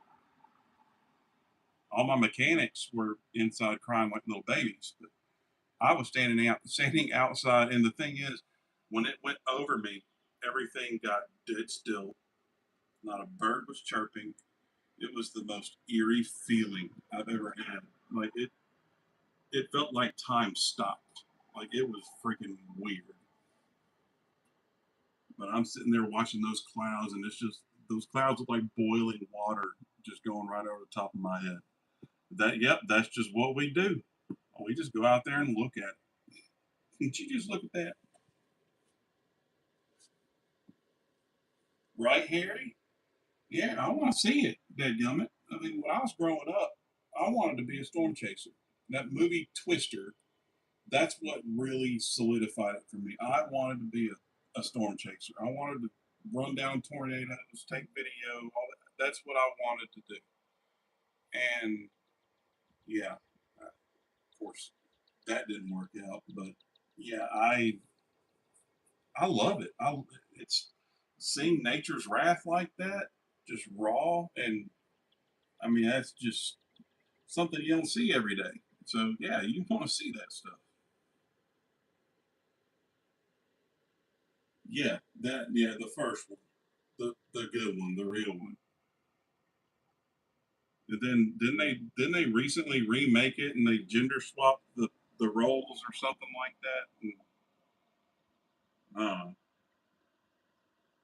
yeah, Helen Hunt and Bill Paxton. That dude was I like that actor. He was good. I hate that he passed away. But yeah, I grew up with that movie. I watched that movie so many times, and Philip Seymour Hoffman was in it too.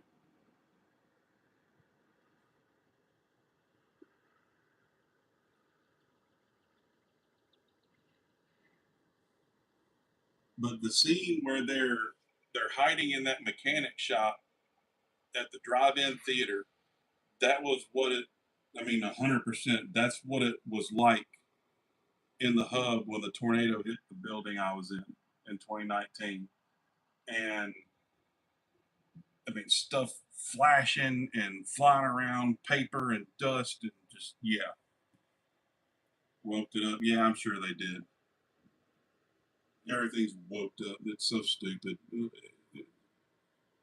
I got woke fatigue. I'm tired of being woke. I'm tired of being awake.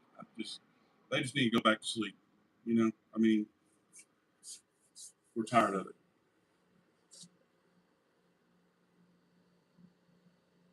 So yeah, I never even saw the remakes, just because I saw that they changed a few different things. I'm like, well, there's just no way it's going to be as good as the first one. So why even bother wasting my time?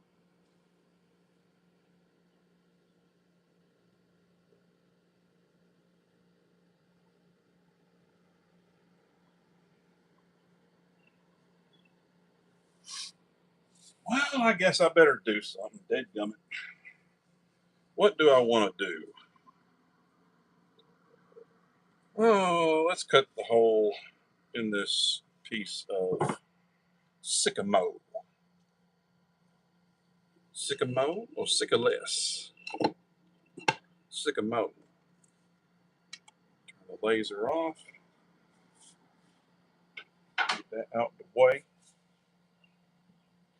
We used to watch storms. One came up one night. That's my granddad's house, and it threw wheat straw.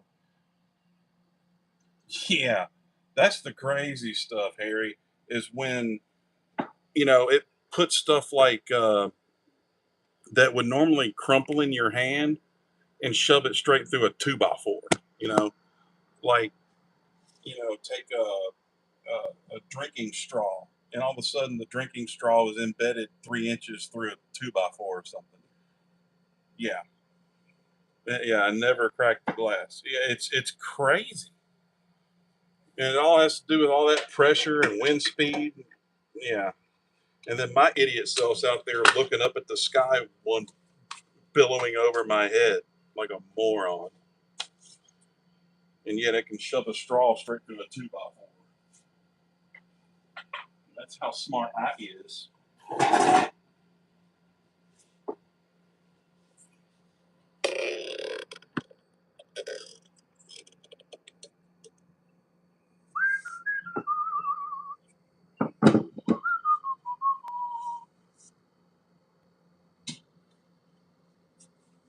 That is how smart I is.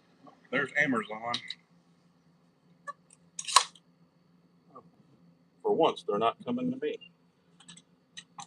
Now, I always say my wife's an Amazon woman for two reasons. One is she has got really long legs. She's just over 6 feet tall. She's a tall woman. Oh, I guess they are coming here. Second reason she is an Amazon woman is because Amazon stops by here at least 2 or 3 times a week. Hurricane Hugo? Oh, yeah.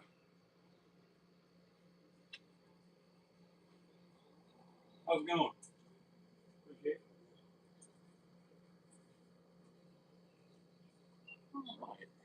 This package is actually for me. What did I get?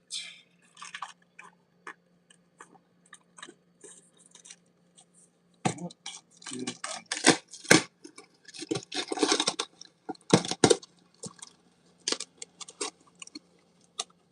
Saw lightning blow out the middle of a tree. Oh, these are my magnets. I think. Put this in the recycling.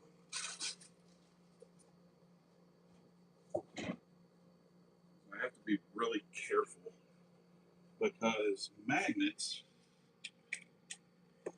are dangerous for me. So I got magnets for a project I'm about to start filming because I haven't made a video in a month because it's just been so dead busy. So I wanted to get some magnets for it. So I'm going to do a video, but I have to be careful with magnets because I have a VP shunt in my head, um, which is uh, alterable with a magnet or programmable with a magnet. And so if I get a magnet too close to it, like they even said not to use earbuds if I can avoid it. Dang, these are strong. Because what can happen is, holy, I should not have removed that from in between those things. These are a lot stronger than I thought they were. If I get the magnet too close to the shunt, it can reprogram it. Well, if it turns the shunt drain flow up, it means I'll be over draining spinal fluid, and all of a sudden I've got a nasty monster headache. I'm throwing up. I'm on the floor, can't walk, dizzy, passing out, that kind of stuff. And it could actually kill me. So magnets are a bad thing. Oh shit, these are strong. Yeah, these are probably too strong. These are 60, I think it was 60-pound pull force for these. Yeah, these will work for that project. So I'm going to work on that video maybe today.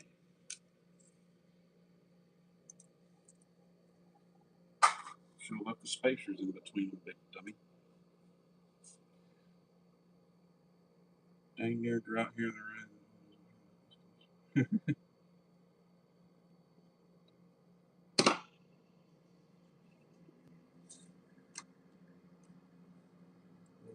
I don't like that.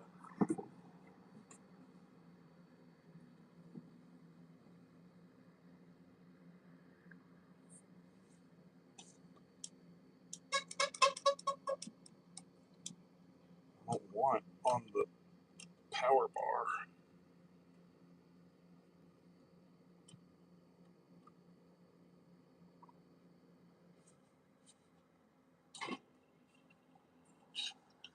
But yeah, I haven't done a freaking video in forever. I need to do one.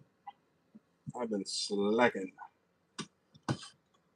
Well, slacking on videos. I've been slacking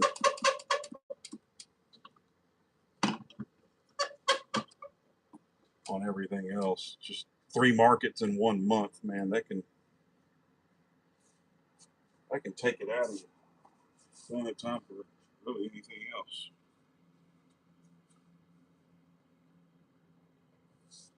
Yeah, I'd rather be in a tornado than an earthquake too. Them damn those earthquakes, man, they say that we are on. They've said for decades that here in Memphis, we are, of course, we're close to a fault line, and they've said for years, "Oh, the big one's coming. We're due for the big one." Well, they've been saying that since I was little. So, like 30 years, they've been saying that we're due for a big earthquake. Of course, that's how Reelfoot Lake got formed up in northwest Tennessee, was from an earthquake. Well, they say we're due for another because it hadn't happened in so many years, and the records show that it's happened ever so often or whatever. So yeah, I'm still waiting on our big giant nasty earthquake.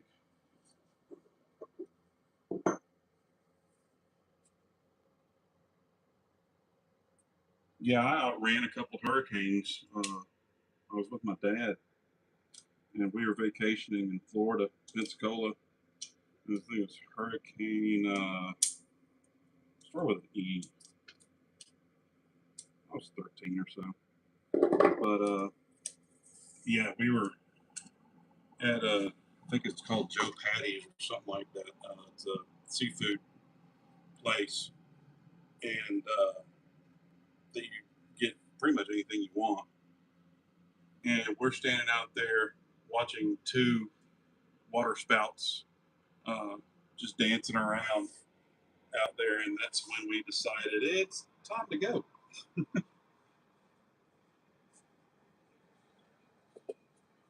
All right, where's my punch?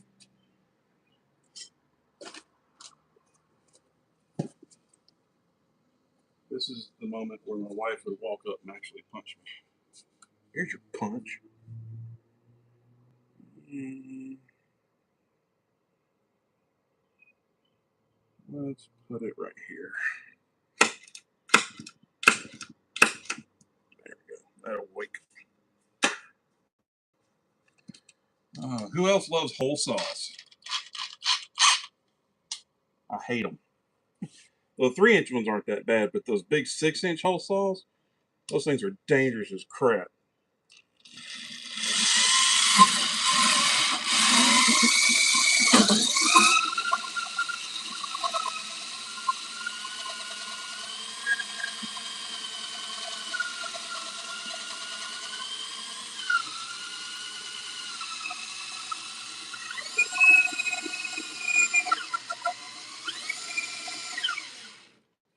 Actually, I tell you what, hang on. Let me look at my microphone.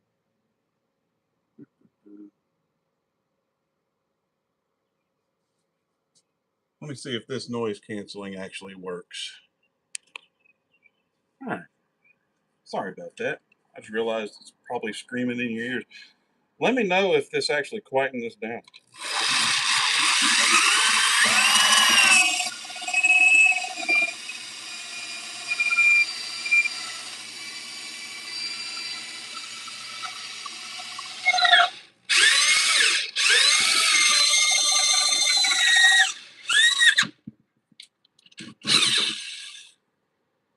And it went through a little sooner than I wanted it to, but I'll get it out of there. It's always such a pain in the butt. I like to go in through the backside as that anchor or that drill bit goes through just far enough.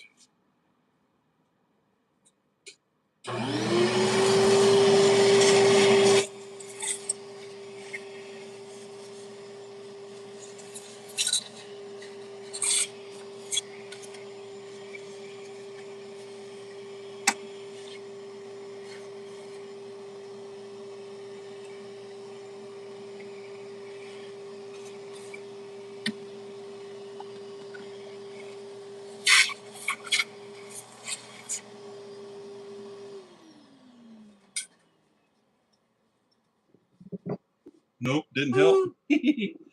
Oh, so the noise canceling didn't really help much.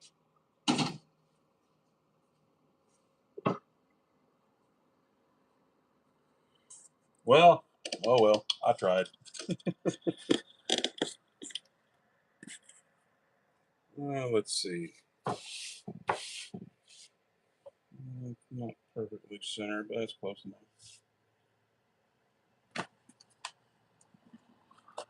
So yeah, when I first had my brain surgery, my wife told my mom that every time that she turned the microwave on, I pissed myself and forgot my name for half an hour. She believed it.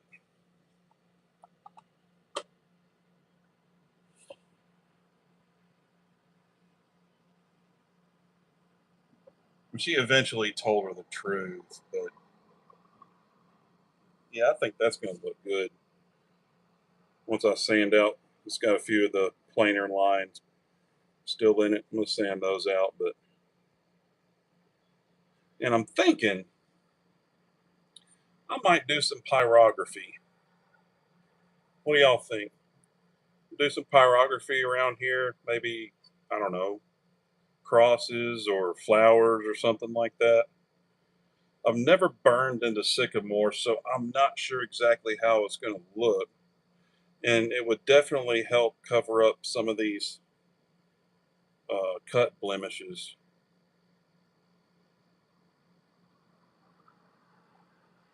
Yeah, I'm thinking so too, because that's kind of plain. The other clocks I did, I didn't do anything to. Let's see if I can find this storage box.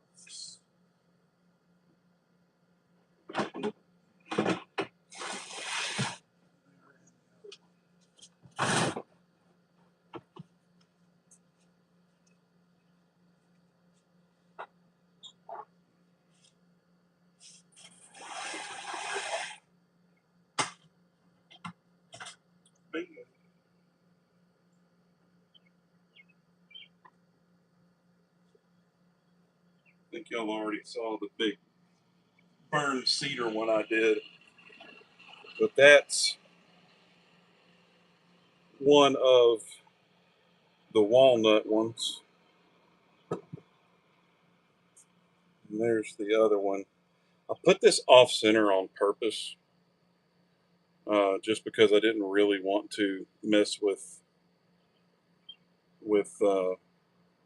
that grain pattern there.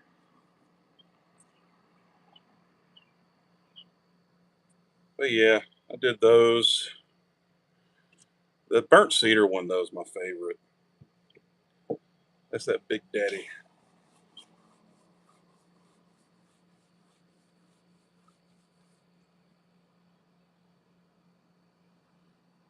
Right, Harry? God's got your back, man. Yeah, I've had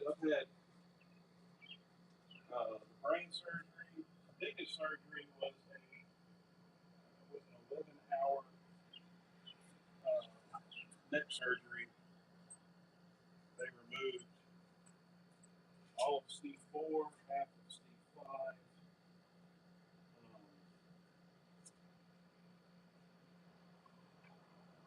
Was, according to the neurosurgeon, I was unseen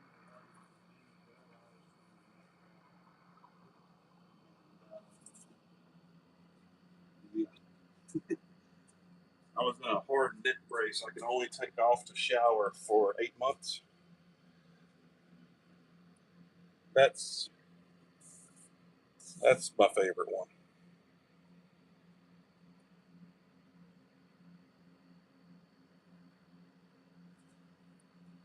The black clock, but you know what? That would look good with this one too. What's up, old Pat? And then, of course, that didn't fix my headache issue. So I was having headaches every day and unexplained fevers, the fever of unknown origin and all that crap. That's why I went to um, Mayo Clinic to see if they could figure it out, and they couldn't.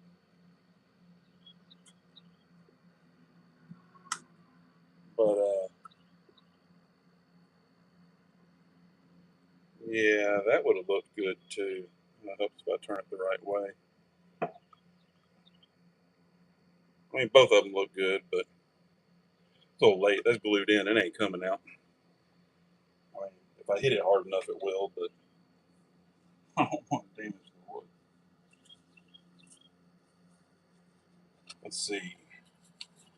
So after I got out of that, I had, let's see, my first back surgery was in 2013. Lower lumbar discectomy and laminectomy. That was about 4 hours. And then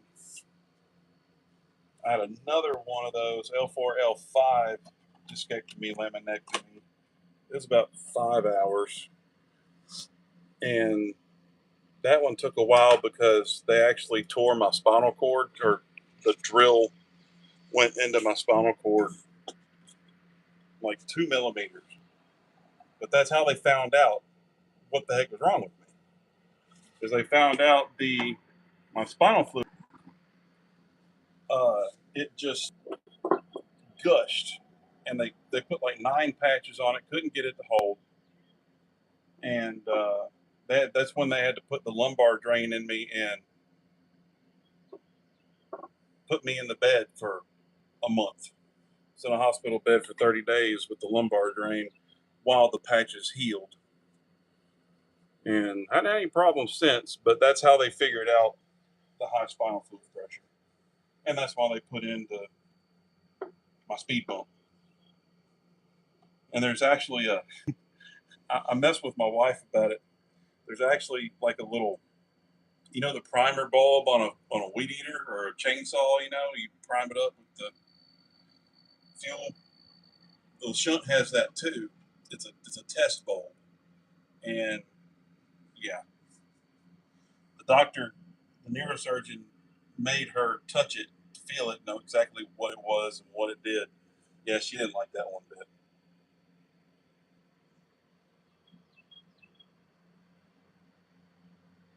But that's what it is. It's a primer bulb. It's kind of hard to see with the hair, but yeah, I got a scar. They cut me open here, all the way back behind my ear. There's a scar. There's one here. There's one here, and there's one about that long on my stomach where the drain tube is.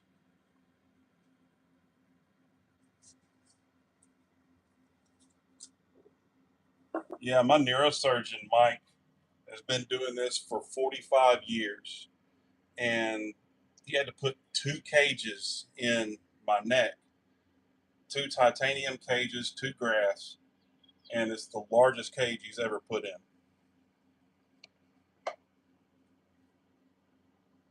And I attribute that to me now being a little bit shorter than my wife. That's where my height went.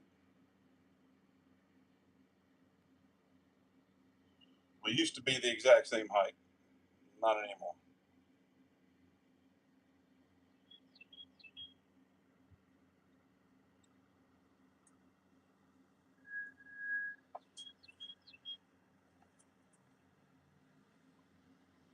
I don't know if YouTube will ding me for this, but that's the top incision. That's behind the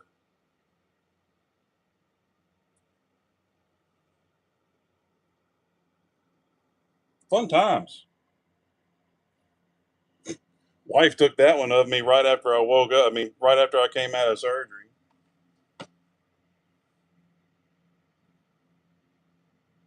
Oh yeah, I had surgery on my arm too. Forgot about that. They had to open up my elbow. You see the scar right there, and move that nerve to the other side. That was a fun one. Oh yeah, there's the cage. There's the cage where they did the fusion. That's the titanium that's in my neck. Replaced 2 vertebrae. And that's why I can only turn my head about that far. I can't go any further than that. And my throat will catch on it sometimes. Well, if I swallow looking down, it'll hang up on that titanium.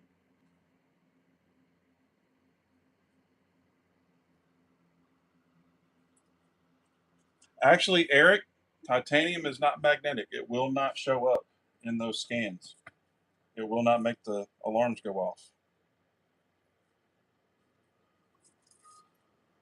Now, I actually tried to sue the hospital for this. They infiltrate or let an IV infiltrate my right arm for 14 hours. And they didn't catch it. They didn't even check for it. I was intubated and sedated. So I couldn't tell them. And my arm swelled up to about 3 times the size it's supposed to be. I don't know. You might be able to see. There's some of the scarring there. But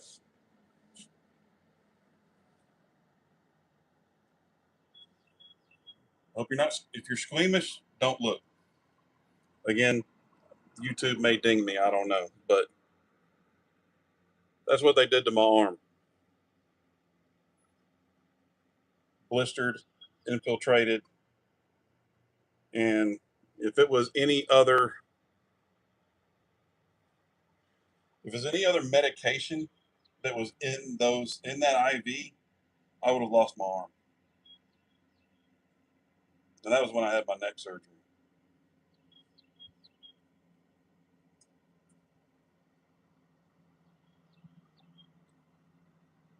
On a positive note, who wants to see a perfectly cooked, medium rare filet?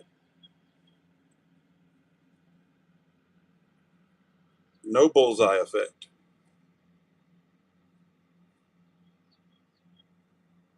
Don't get no better than that. I can tell you how to do it too. No grill involved, actually. I don't cook my fillets on the grill anymore just because of that. I like my steak medium rare from top to bottom. If it's cooked, well, hang on, wait a minute, Eric. Is medium rare overcooked for you or undercooked?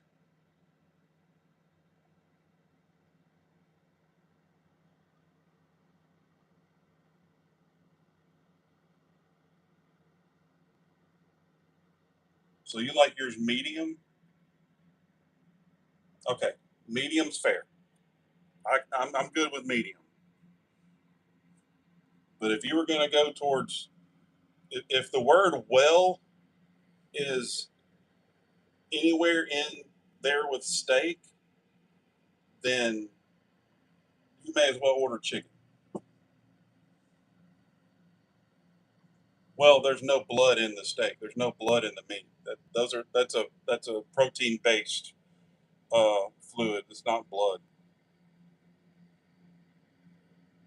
Let me put it this way: it is healthier for you to eat a rare steak than it is to eat medium well or well. And here's why: if you cook it medium well or well, you are overcooking the proteins. The proteins are now carcinogens, and they can actually cause cancer. If you overcook the proteins, I forget what the carcinogen name is. I used to know it, but it's actually healthier for you to eat rare to medium steaks than any of the well. So if you eat well done steaks or medium well to well done, you're actually poisoning yourself.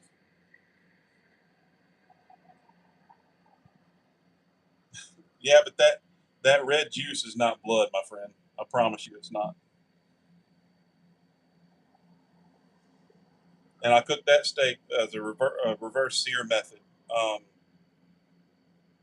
and if you don't believe me about the blood thing, ask John Ulrich. He's a professional chef. He'll tell you. But no, it's a protein based fluid that's in the muscle fibers of the meat. Blood does not run in those muscle fibers. The blood runs through the veins. I know. It's a trust me. My wife, the exact same way. If it's slightly red, she won't eat it. She's all about the color. Doesn't matter how many times I tell her the color doesn't matter. It's the texture and temperature. That's what you have to pay attention to, because the bacteria doesn't get inside the steak. It's on the outside. Now, hamburger meat, yeah, you won't cook all that brown, but yeah, a steak. Now, bacteria very, very rarely is getting down in the meat. You have more chance of getting a parasite in the meat, which you would probably see before you ate it, than the bacteria. Oh yeah, texture. Like me personally, a rare. I don't really like the texture of rare steak. Just it's a little rubbery for me. I just don't like it. It's a little too chewy, a little too rubbery. Medium rare to medium is that perfect melt in your mouth, just fall apart. That's perfect. What's up, Kevin Ellis?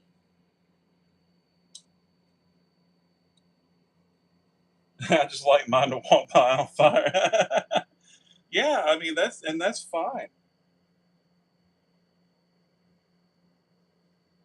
But yeah, it is scientifically it is proven that it is healthier to eat a rare steak that has been seared on the outside than it is to eat a well done steak. But hey, Eric, medium, perfectly acceptable. When I order steaks at a restaurant, I order medium because half the time the cooks don't know what they're doing back there. They don't know how to cook them. There's other times where my wife likes it medium well, and no matter how many times I tell her you're poisoning yourself, she just won't eat a steak unless it's if it can only have a little bit of pink for her. She's all about the color. Whatever, do you, boo? Um, but yeah, I we were at our anniversary dinner at oh, what's the name of that restaurant? J. Alexander's. Um, and she got a fillet, and I told her order it medium well. They came back, and that joker was rare. I mean, still mooing rare. So I said, take it back, try again. Came back again, rare. Did it again. Came back again, rare. This time I looked at the waiter. I said, do I need to come back there and show them how to do it? I said, cut it in half and then cook it again. It's a really thick steak. Tell them to cut it in half. Guess which way they cut it in half? Up and down, not laterally. Came back rare for a fourth time. We got our dinner for free that night.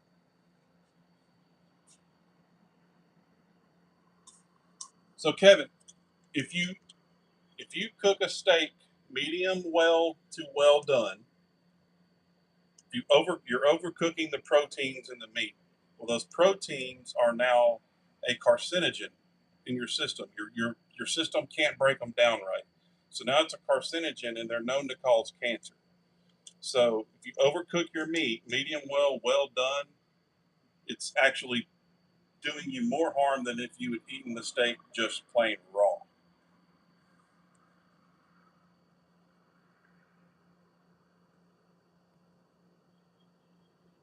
But that steak I showed a minute ago, reverse sear method. And I really only do that for fillets because they don't have a lot of fat content. They're pretty lean meat. Um, but salt and pepper heavily. Let sit out for about 15, 20 minutes. Set the oven to, what was it, 275? I think it was 275. Let it cook until the center of the steak gets to 120. At 120 degrees, pull it out, let it rest for 15 minutes, and then put a hard sear on it. Perfect. No bullseye effect. It is perfectly medium rare from top to bottom. Can't do that on a grill. I don't care if you're Gordon Ramsay. You can't do that on a grill. I mean, the heat's too hot. You have to slow cook it. Where was I at 40 years ago? Well, 40 years ago, I was 2 years old. So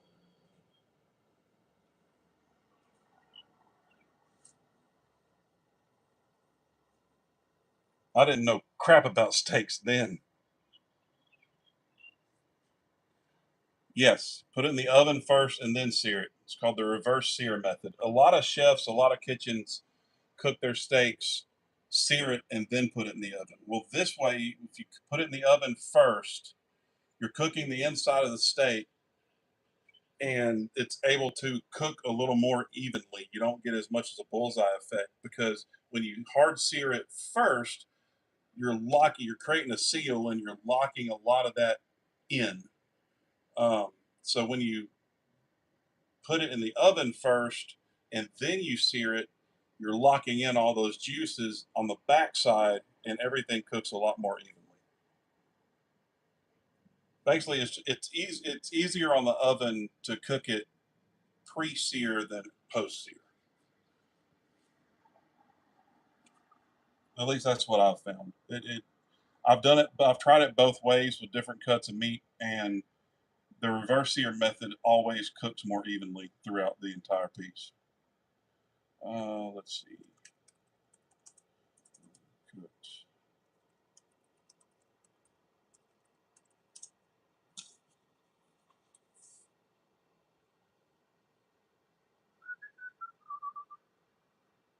Cancer.gov. If you don't believe me about the carcinogens, cancer.gov has a lot of neat information about it. Chemicals in meat cooked at high temperatures and cancer risk. Heterocyclic amines and polycyclic aromatic hydrocarbons. That's what they are. HCAs and PAHs. They're formed of muscle meat, including beef, pork, fish, poultry, are cooked using high temperature methods and overcooked. So yeah, check that out.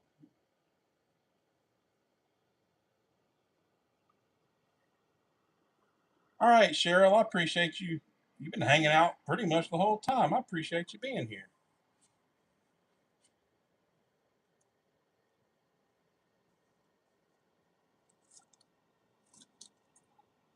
The jerky's a little different because the jerky is cooked at low temperature.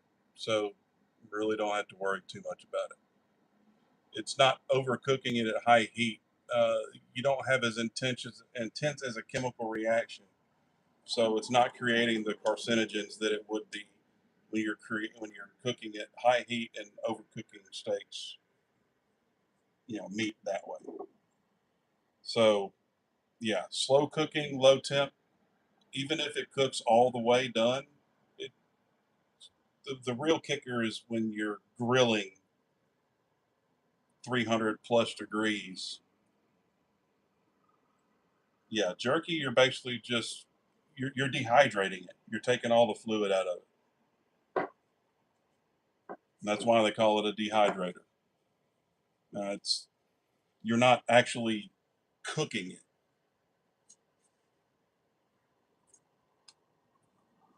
Yep, low and slow over a smoker, perfectly fine. Even if you cook it well done, yeah, it's when you use high heat that it causes creates those carcinogens. And the bad thing is I do kind of like a char on my steak and even my ribs and stuff like. I like a good char, but yeah, it's cancerous. They're carcinogens. They're not good for you. They taste good, but they're not good for you.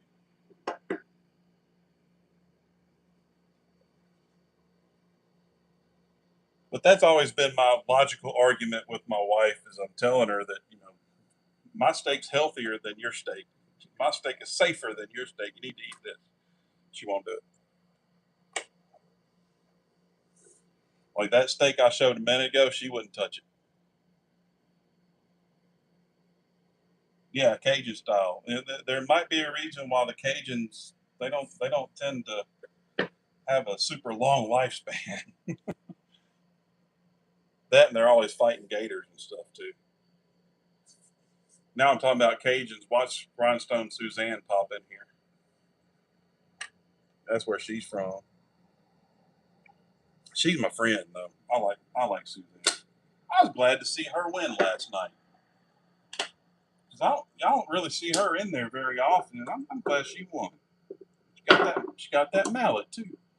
That's one thing I haven't gotten yet. I don't have a mallet yet, except the mallet. that Van made, and he's giving away at 500. I told Van, I said, that is for all the other giveaways he's done. I've told him, leave me off the list. Don't put me in the running. Don't want it. I'd rather everybody else had it. But the mallet, please make sure my name is on that list for that mallet. It's the only thing I care about winning. Because I just love to have something like that he made. You know, that's the whole reason. It's not the good stuff. I don't care about stuff.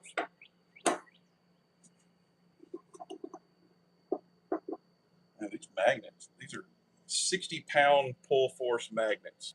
So I'll give y'all a little intro on the video I'm gonna do.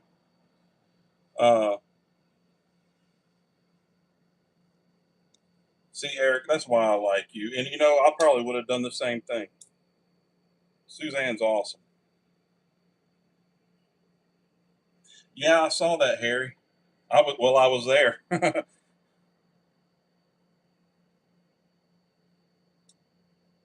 Well, I do have a mallet, but it wasn't. Anyway, what I was saying, I'll show you my mallet in a minute. And no, that's not a euphemism. These magnets, I'm going to make a magnetic knife board, and I'm going to do a video. That's what my next video is going to be. I'm going to cut a dado in the back of the board. I'm going to go get me some curly maple, and these are 60-pound pull force magnets. I'm going to mount in the back of the knife board, and I might do some pyrography on the front. Not sure yet, but it's going to be I'm going to make a knife board like. I haven't seen anybody make a video with that yet. And it doesn't mean it's not out there. I just haven't seen it. But let's see if I can find it here. My stepdad sent me a picture the other day saying it would be a good idea. I'm like, dude, I've been trying to think of something to make, something to do a video on, and I've just been brain dead. But something like that. So that's what my next video is going to be. I'm going to do that. I'm going to start filming that probably tomorrow because waiting on my daughter to get back with my truck so I can go get some wood.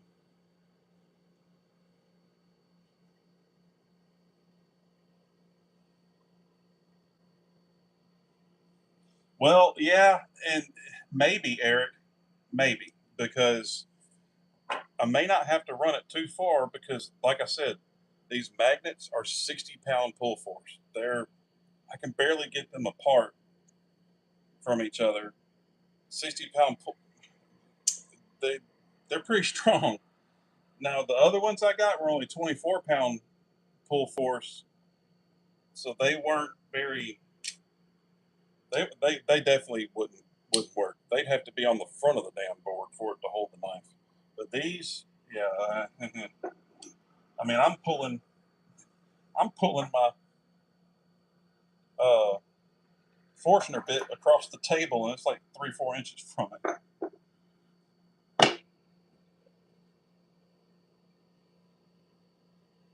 Yeah, I figured there's some out there. I just haven't seen any from our community yet. And of course, I'm going to put my spin on it. I'll do some pyrography or something on the front.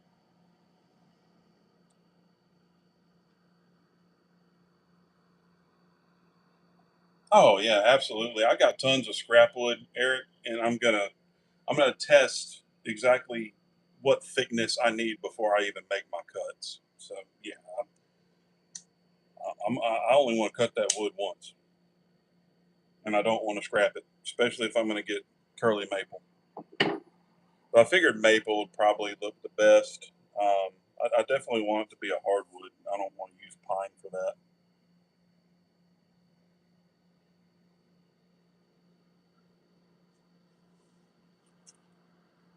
Let's see. See, this is half an inch. Actually, it's a little more than half an inch.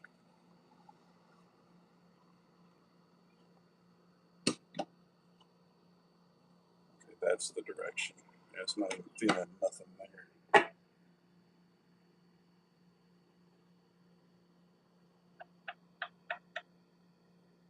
half an inch, it won't do. You ain't gonna feel nothing.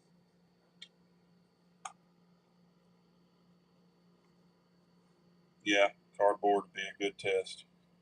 That way I can easily fold it and double its thickness. Good idea.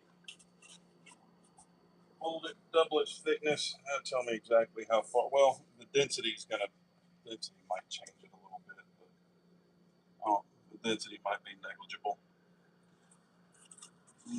Tell you what, let me go grab my knife. I usually have it on me.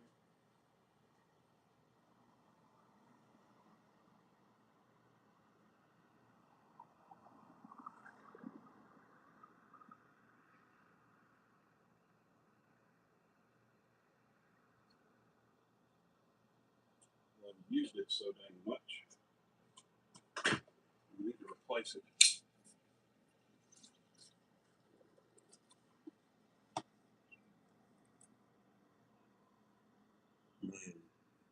Yeah, I'm not feeling nothing.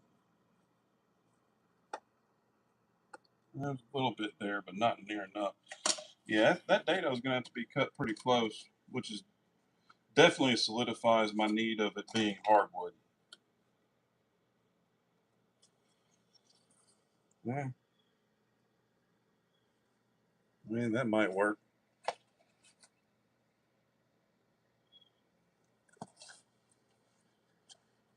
These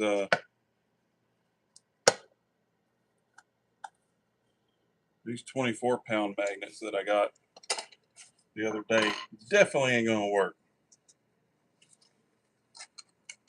Gotta have them in my pocket.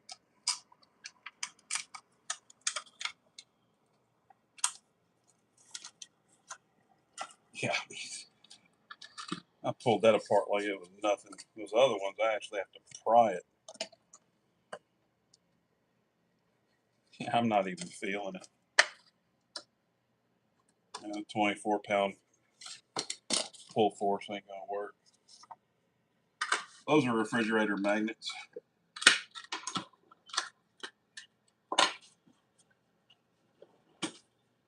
Put those with the other ones.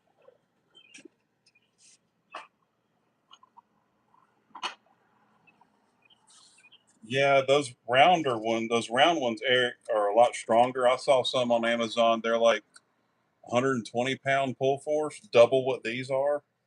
But I couldn't find any that strong as the plates. They were all just round, which will be a lot harder to put in. I mean, I can do it with Forstner bits, but it would be a lot cleaner to do run a dado, and have these. But yeah, that holds pretty good because this is a pretty heavy knife.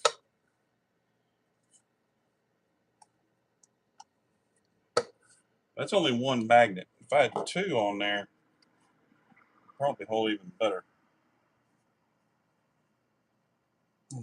Hey, gum.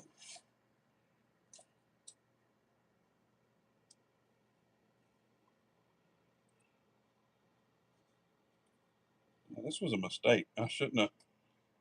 150 pounds? Yeah.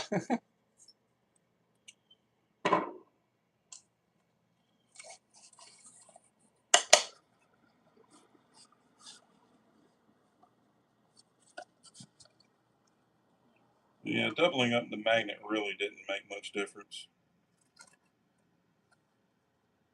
But yeah, that should, the one magnet, 1/8 inch. Yeah, that ought to work.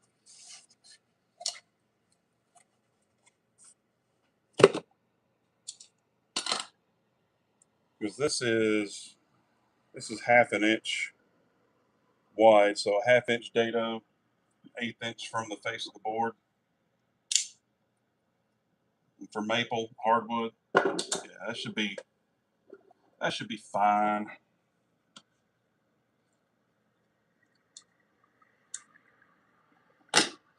150 pounds is strong for that's dang near magnet fishing magnets. What's up, Keith? How you doing, my man? Yeah, those are the kind of magnets you tie a rope to and throw in a lake.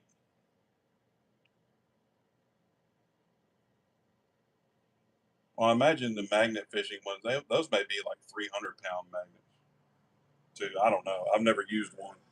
I've always wanted to go magnet fishing.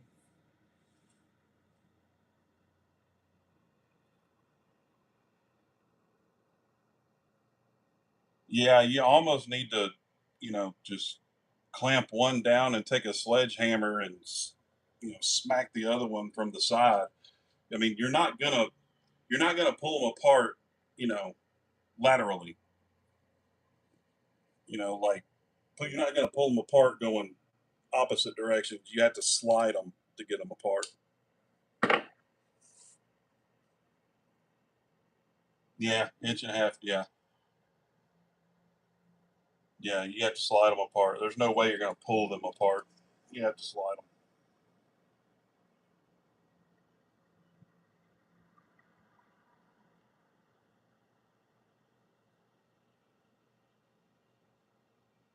Just got home to get some sleep and go back to work tonight. Dang, Keith.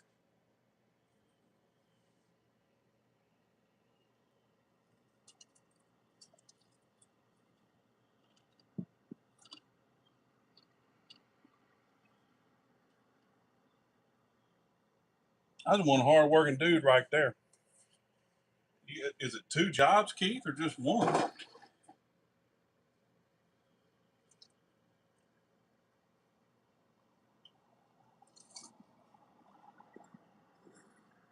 I remember for a year,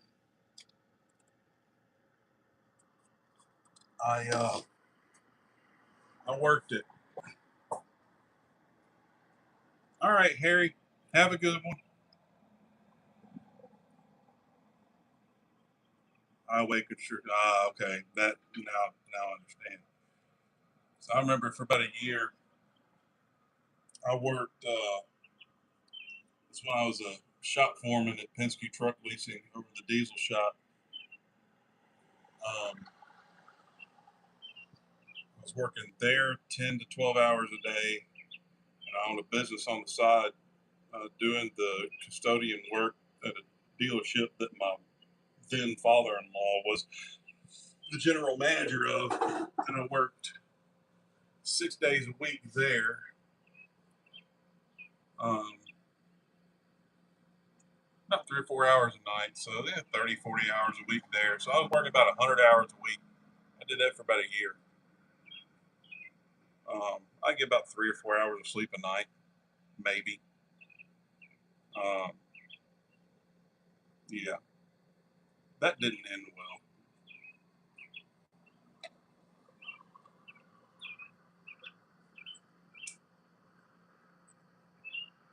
There she is. See, I told y'all she was going to come in here.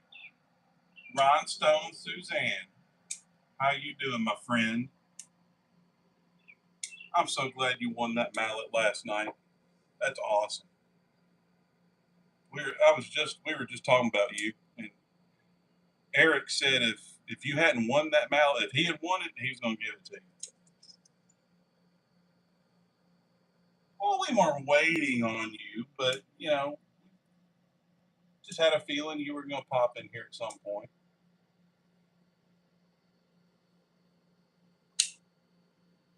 I mean, you are one of everybody's favorite people, so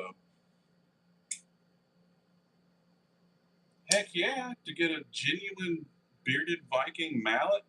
I mean, that's freaking awesome.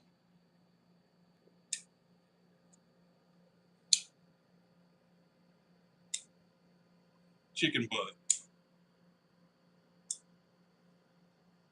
or as my aunt used to say, chicken squat. Put it on bread and eat it hot. What's up, Suzanne? Did you hit 1,000? Oh, that's even better. Hell yeah. Monetize on Instagram and Facebook. You go, girl. That's what I'm talking about. Get that money.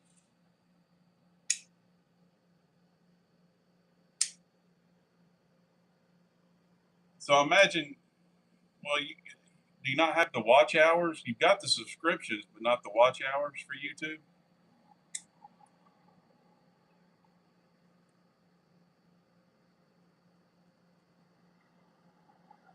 Does it really matter if you know what you're doing? If you're making money at it, I mean, does it really matter?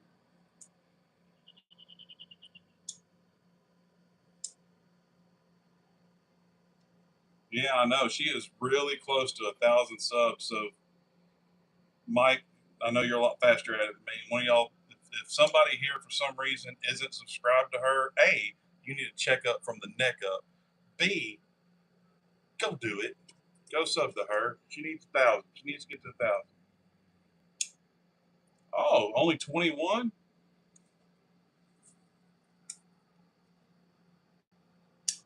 Oh, my daughter's home.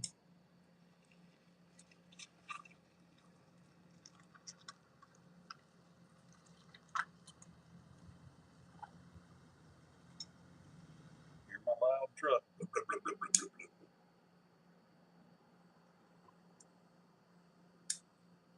That right, Kevin? If you're having fun, who cares? You're making money. I'm on a live stream. No, you're fine. I don't know if you wanted to be on it. She said no. She's going through that front door. She goes, I'm going that way. My daughter's a little shy.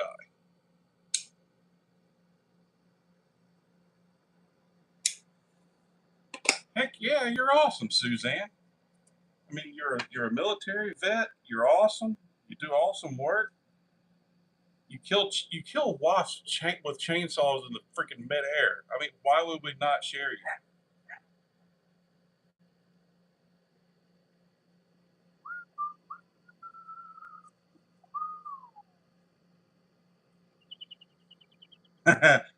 Y'all want to see me when I was 5? I was a cute little bastard. That's me when I was 5, and my little sister. Wasn't I freaking cute? What the hell happened?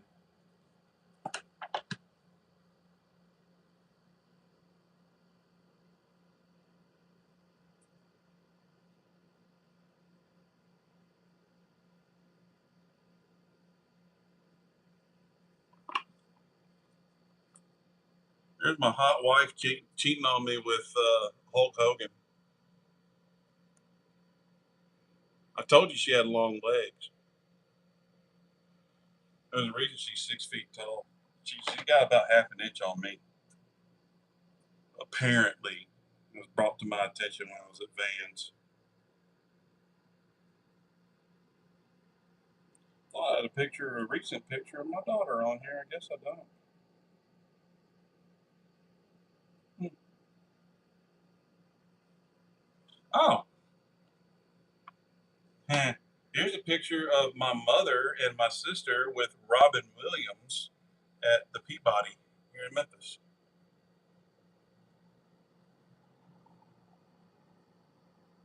How about that? I bumped into a lot of famous people here in Memphis. They like to come through.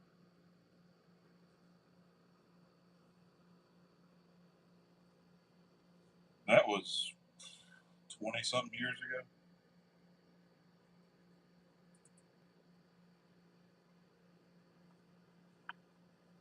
Heck yeah.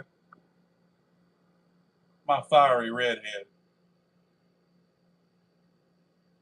That's her natural color too. Ain't that crazy?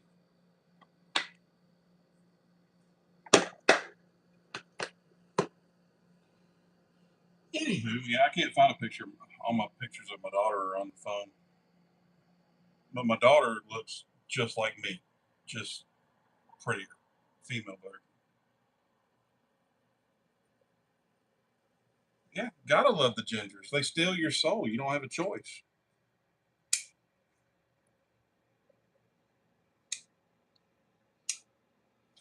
She got my heart and soul quick.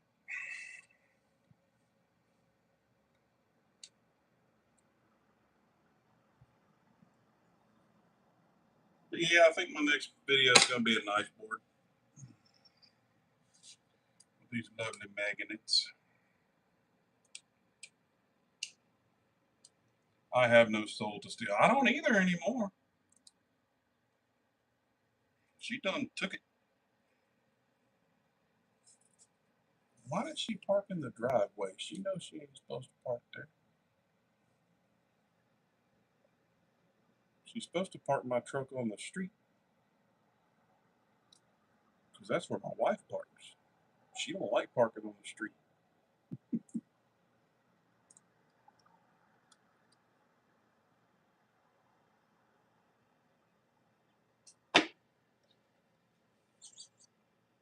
No, she parks my truck. I have her park my truck on the street against the curb because my wife, uh, I have her park in the driveway so she ain't got to walk as far. You know, you always make the kid park the furthest away. You don't ever. I ain't gonna make my wife have my wife park far away. I mean, it ain't far, but you know, until I got this Bronco in the garage, she used to park in. My wife used to park in the garage. I let her have it mainly because my truck won't fit. The nose of my truck has to be touching the back wall in order for me to be able to shut the garage door. And even then, there's only about half an inch clearance between the bumper and the garage door.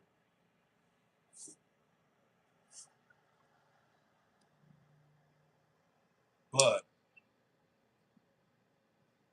I should be under that Bronco putting the fuel tanks in it right now instead of blabbing on YouTube. But my watch hours are garbage, so YouTube it is.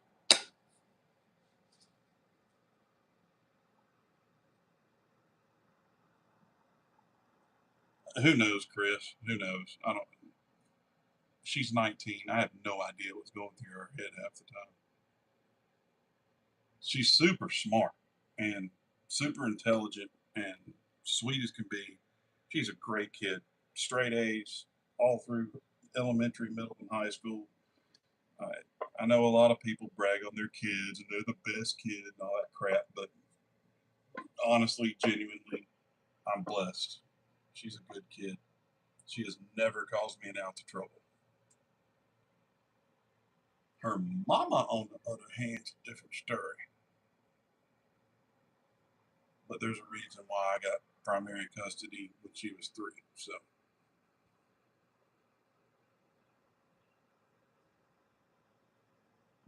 yeah, I guess I could go live while working on my Bronco. The only bad thing is about doing that is I'll probably swear a lot more. I don't usually like to do that.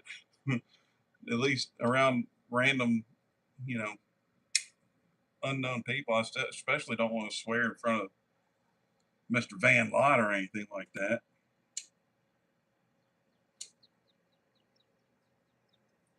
I used to swear so bad. Gosh, I had a terrible. But I grew. I spent 20 years, or 10 years as a shop foreman over a diesel shop with mechanics. So yeah, and truck drivers, and yeah,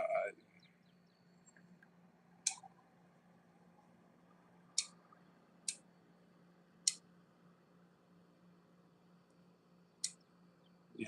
I mean, if I try not to. I mean, it's but I don't know. I don't really feel comfortable doing that, on a live stream.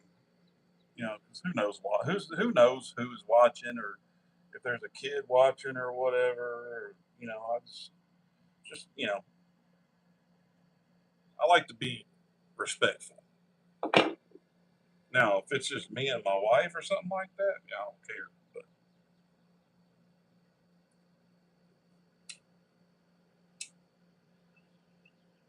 oh, I know exactly how Van grew up. Van was hanging around biker gangs at 13. I get it. It's just a respect thing, That's all it is. It's a respect thing. It ain't a fear thing. It ain't a, you know, I'm not scared to really offend anybody. It's just a respect thing. Yeah, blue collar dictionary. And like I said, there's no curse word I haven't heard. There's no insult. There's no joke. None of that. There's nothing you can really tell me I haven't heard. Like I know some dark humor. that would get me banned on YouTube if I said it right now. I'm saying you wouldn't see my big ass again. They would. What's up, Wayne? Oh, she said Wayne. How about that? See, you do have a heart, Suzanne.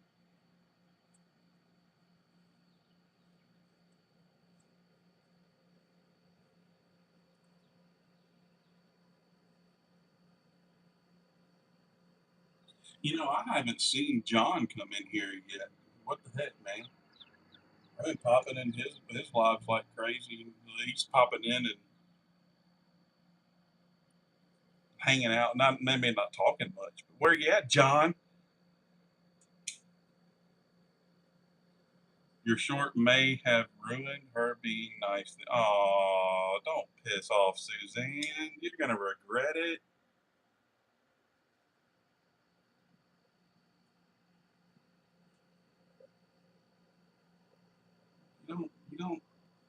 You don't piss off the raging Cajun man. Yeah, I know he was live. I was on there this morning and last night and the night before.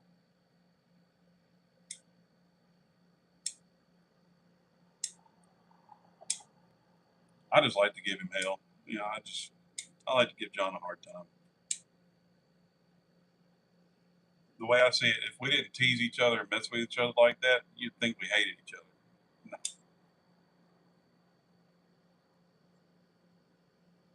Oh, she saw it, huh? All right, now I'm gonna have to go see it. Dadgummit. Even though my iPad's about to die.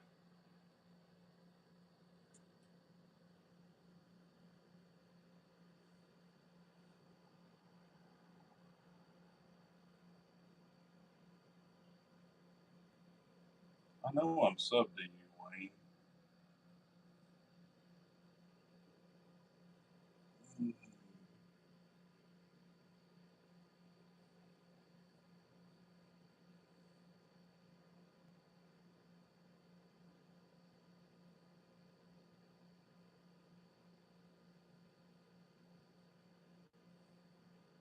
Whoa, what the hell is that? Is it this ghost looking thing you put up?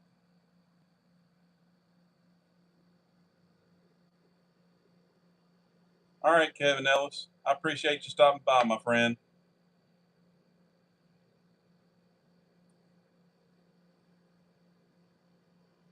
Turn the volume on. Oh, Lord. New build video coming soon. Well, no,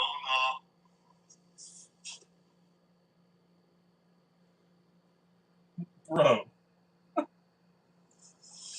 build video coming soon.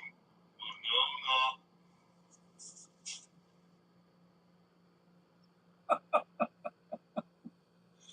Oh, my gosh. Why, no. There. I liked it. Man, you need to check up from the neck up, my brother. Why, no.